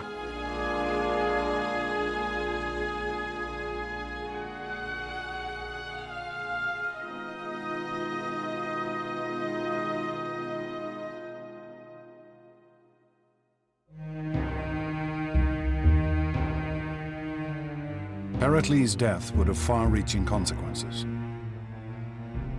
It soon became clear that this one man had been the linchpin of the Athenian state. Without a single strong leader, countless figures now scrambled for the top position. And they were happy to do anything the people wanted, if it gave them power. For Pausanias, the effects were swift and dramatic. Pericles' successors, who now wanted to occupy the top position, simply followed the prejudices and passions of the masses in order to gain support.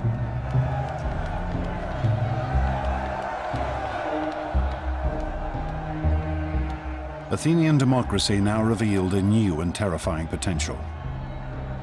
The potential to slide into mob rule, crippling her ability to fight a war.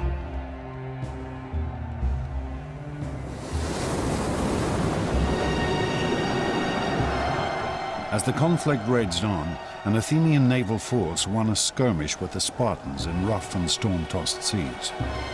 The generals who had commanded the force returned to Athens expecting a hero's welcome.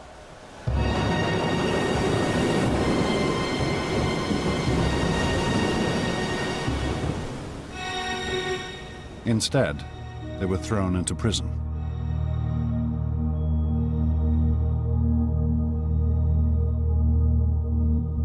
The storm had forced the Athenian commanders to sail straight back to Athens, without picking up any of their soldiers who had fallen overboard during the battle. Rabble-rousing speakers had convinced the assembly that this failure to rescue the men was a crime so appalling that all the generals should be summarily tried and executed.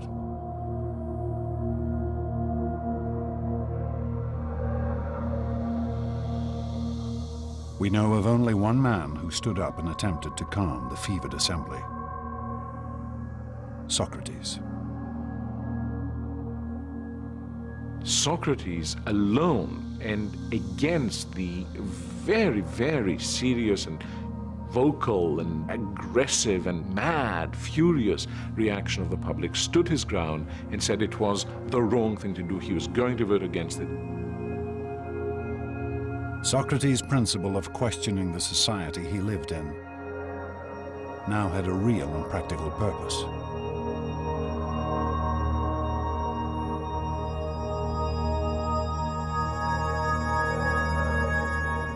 But in the end, Socrates was only one voice amongst the multitude, and he could not sway the assembly.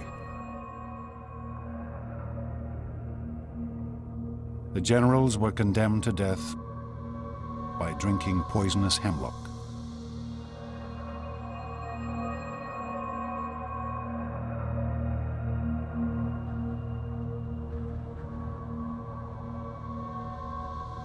With the assembly in the hands of self-interested despots, once mighty Athens began to lose her way. After the death of Pericles, Athens never again had a political leader with a well-thought-out general picture or a set of goals that he could pursue with reasonable hope of bringing them to fruition. The war against Sparta degenerated into a bitter, dragging conflict that spread over a decade. The Spartans ravaged the land around Athens. and the Athenian fleet kept the city supplied.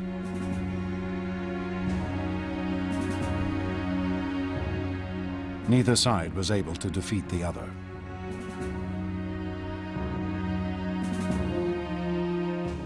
Deprived of victory, the Athenians grew increasingly frustrated.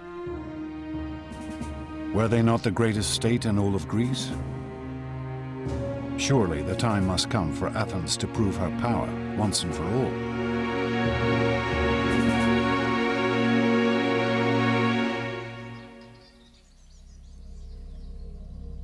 Then, in the year 416 BC, a daring proposal was put before the assembly.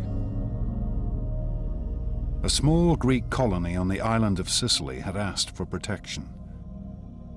Protection from a neighbor allied with Sparta. Why should the Athenians not come to their aid, humiliate their Spartan adversary, and perhaps conquer all of Sicily at the same time? As one Athenian addressed the assembly, "This is the way we won our empire, and this is the way all empires have been won. Let us set out on this expedition, for it will destroy the arrogance of the Spartans, and at the same time we shall become rulers of all Greece."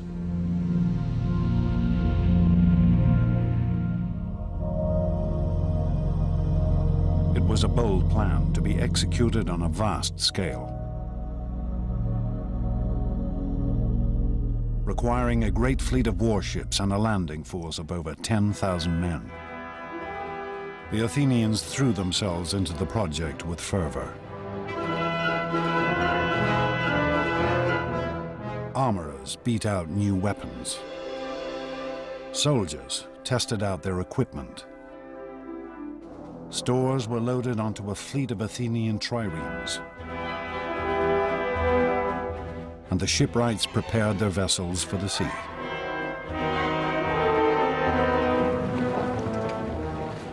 Then, to great fanfare, the mighty invasion force set out for Sicily.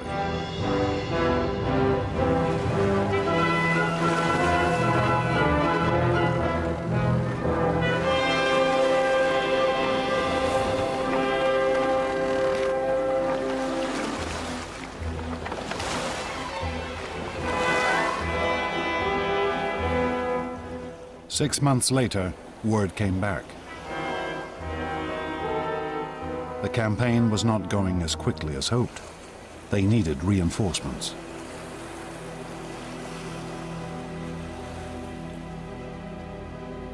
And then, nothing. No news at all.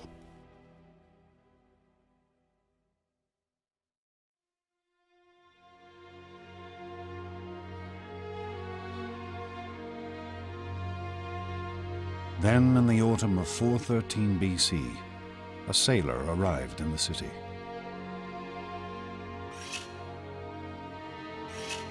A man who needed a haircut.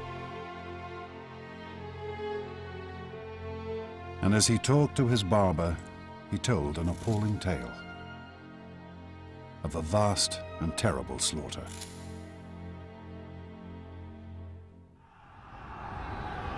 It was the story of an invading army that had been pinned down where it landed, of how its leaders had argued with each other about strategy, of how their food and water had run out, of how they'd attempted to ford a great river in a desperate attempt to escape.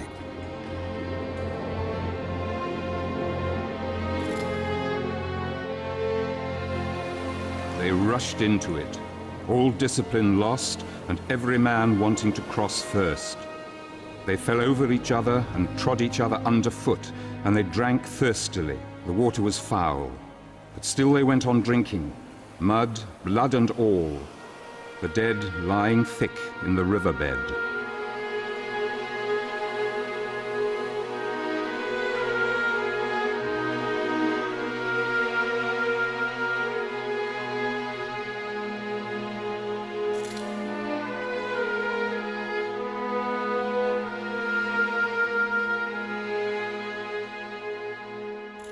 This was how the Athenians discovered that they had been the victims of one of the greatest defeats in ancient history.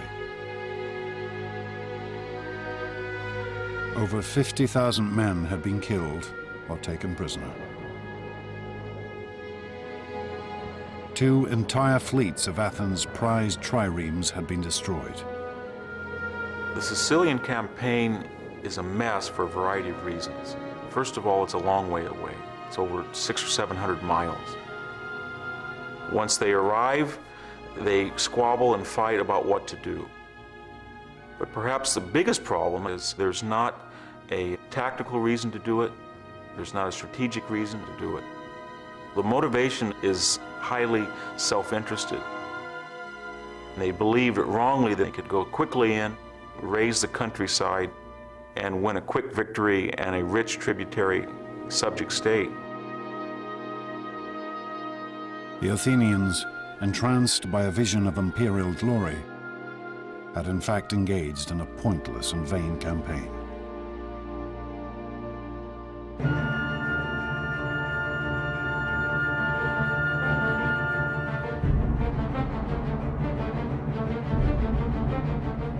With Athens' military power now crippled, her enemies began to close in.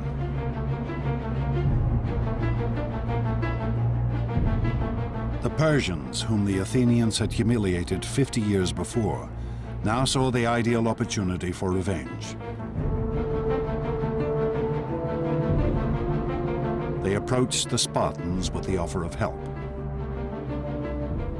The Persians have been watching this carefully, and they decide to intervene and subsidize the Spartans, and that subsidy is in the form of manpower for rowing and fleet construction. Where previously the Spartans had never been a naval nation, now they had a fleet, paid for with Persian gold.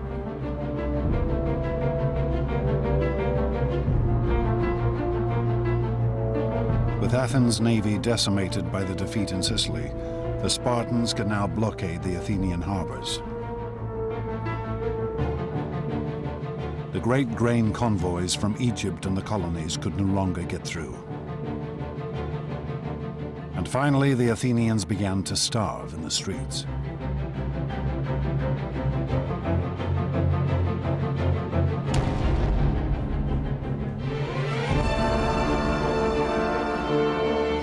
The people turned to their patron goddess, Athena. At the height of Athens' glory only 30 years before, Pericles had honored her with the most glorious temple ever seen.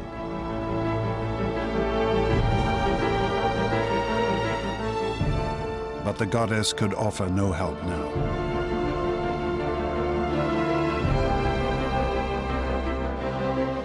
Athens, once so sure of her preeminence in the Greek world, was now home to a population ravaged by plague and war,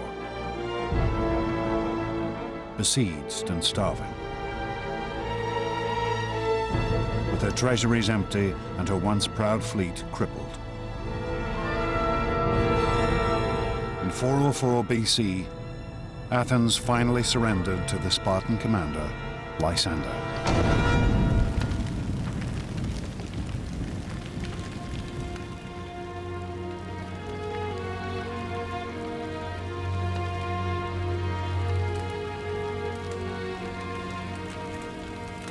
The Spartans' terms were heavy. The great walls which had defended the city were to be torn down. Her fleet was to be destroyed.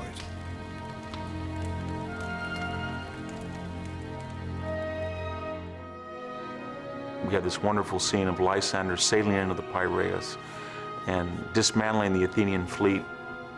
That's important because the destruction is symbolically a destruction of the Athenian Empire.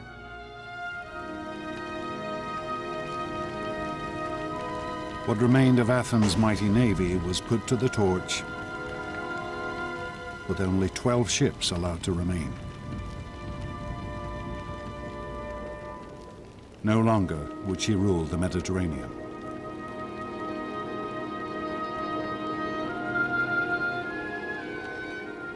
The Athenians became convinced that they could do, finally, in the end, more than they really could. And I think this is really the the point in which the potential that Athenian democracy brought about could turn to tragedy. They could achieve great things, they could not achieve all great things. But it would still take one more act of vanity and violence before the Athenians could redeem themselves.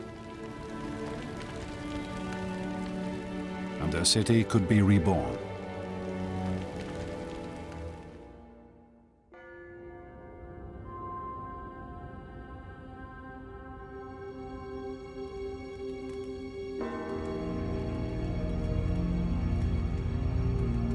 Humiliated, their empire lost, the Athenians looked for someone to take the blame for their defeat. They searched for an enemy within their city walls, someone who had dared to question their dreams of supremacy.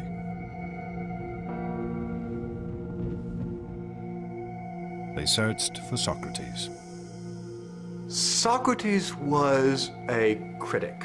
He was critical of the thinking and the thought processes of his fellow citizens, and he was critical about the public affairs of Athens. For over 50 years, Socrates had been publicly questioning and attacking the traditions of Athenian life. And around him he had gathered a group of youthful followers. Surely this must have weakened the city's moral character, undermined her hunger for glory.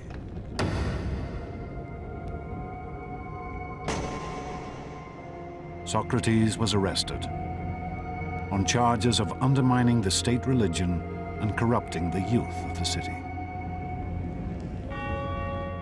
I am quite sure that especially in a relatively small society like Athens, someone who is constantly questioning the principles by which the society has traditionally governed itself will be perceived as a very major danger by at least some people in society. You can easily see that a few hundred people might want him out, and they did. The Athenians would now put to trial the one man who dared to question the way they lived their lives.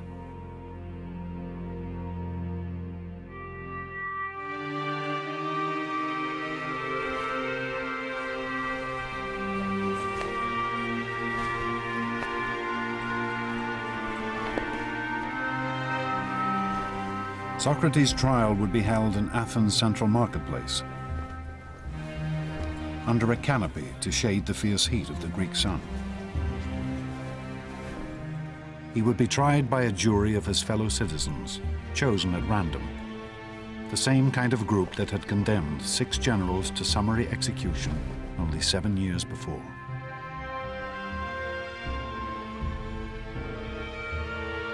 Socrates would be given only a limited time to defend himself, for all speeches in the Athenian courts were timed by a water clock, one jar of water steadily running into another.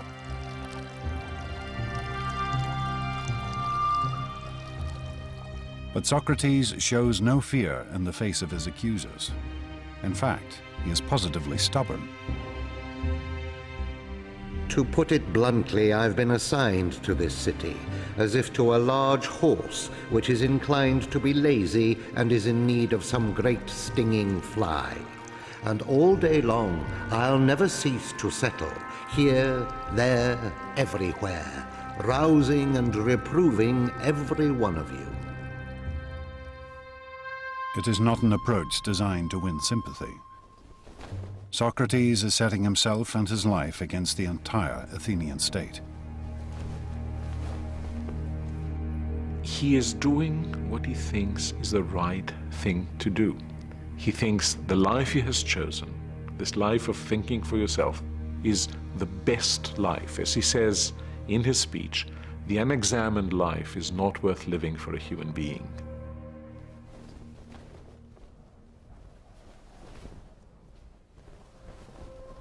If Socrates had simply apologized to the court, he might well have been acquitted.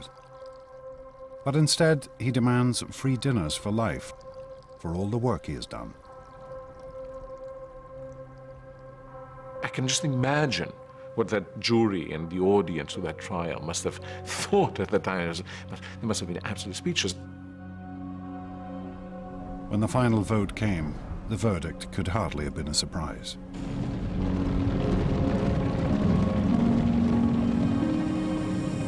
The court found Socrates guilty with the penalty of death.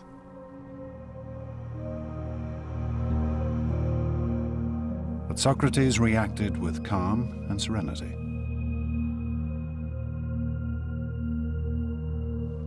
Well now, it is time to be off. I to die and you to live.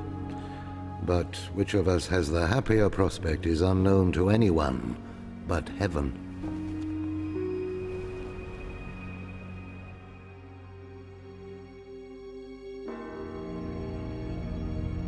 Socrates was taken from the court to Athens prison.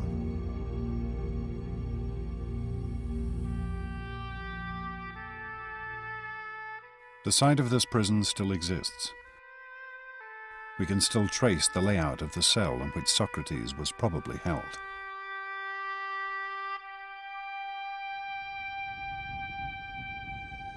And we still have accounts of Socrates' last days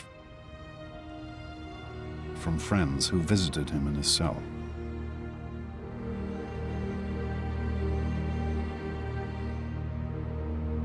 Socrates would be executed in the traditional Athenian manner, by drinking hemlock. Some of the hemlock cups used for the poison are still preserved. Death by hemlock is excruciatingly painful, causing gradual paralysis of the central nervous system.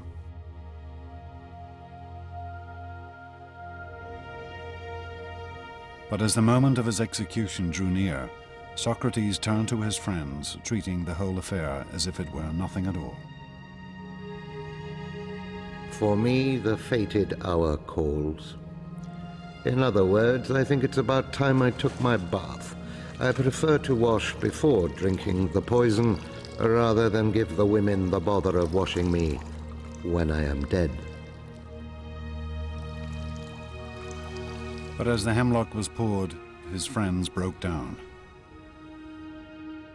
We have the account of one named Fido. In spite of myself, the tears came pouring down, so that I covered my face and wept broken-heartedly. And then everyone in the room broke down, except Socrates himself, who said, "Really, my friends, what a way to behave. I'm told that one should make one's end in a reverent silence. Calm yourselves and be brave."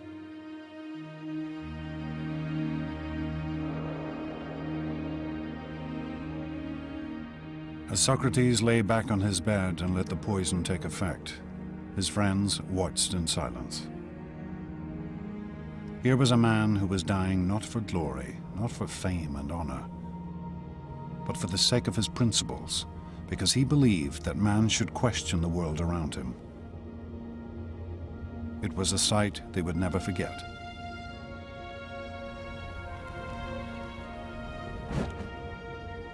Socrates, in his life and in his death, becomes a completely new Greek hero. From now on, the hero is a person of conviction, a person who will follow nothing but the dictates of his intellectual conscience, and that is a new conception of what a human being is like and what a good human being must be like.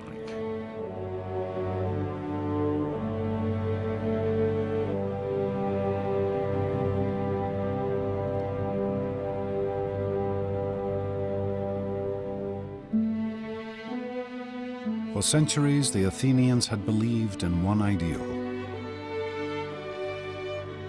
the vision of a martial warrior hero.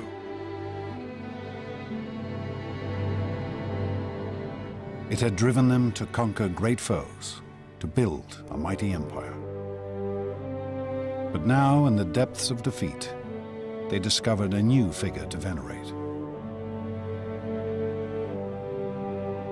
effigies of Socrates have been found amongst the ruins of the Athenian prison. Perhaps offerings to the dead philosopher. Perhaps the most important lesson that Socrates left is the need to be critical and the need to be self-critical. The interesting thing that I see in Athens in the years after the execution of Socrates is this same capacity to look at themselves and recognize that they have perhaps gone too far in the past, and indeed to embrace a certain kind of maturity. Athens was never again a great imperial power. But neither did her democracy lapse again into mob rule.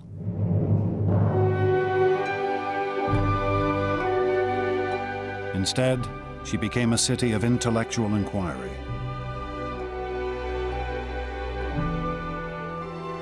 A haven of study and discussion, where Socrates' students and his students' students slowly began to build a world based on reason.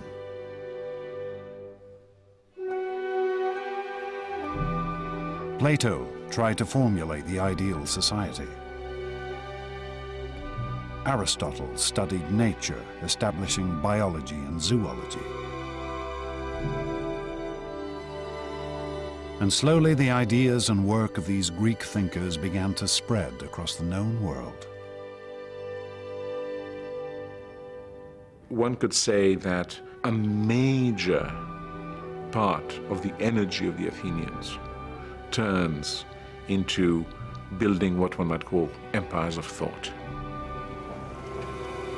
So where before you had Athens sending its ships to the various islands in order to collect taxes, here you have reason extending its dominion over all areas in which our lives are actually lived. Socrates' principles of reason, of questioning assumptions and the world around you, still endure.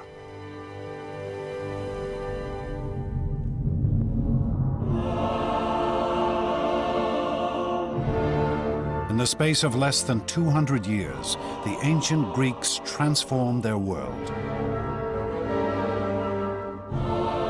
For amongst these ruins, a few great figures carved a mighty empire.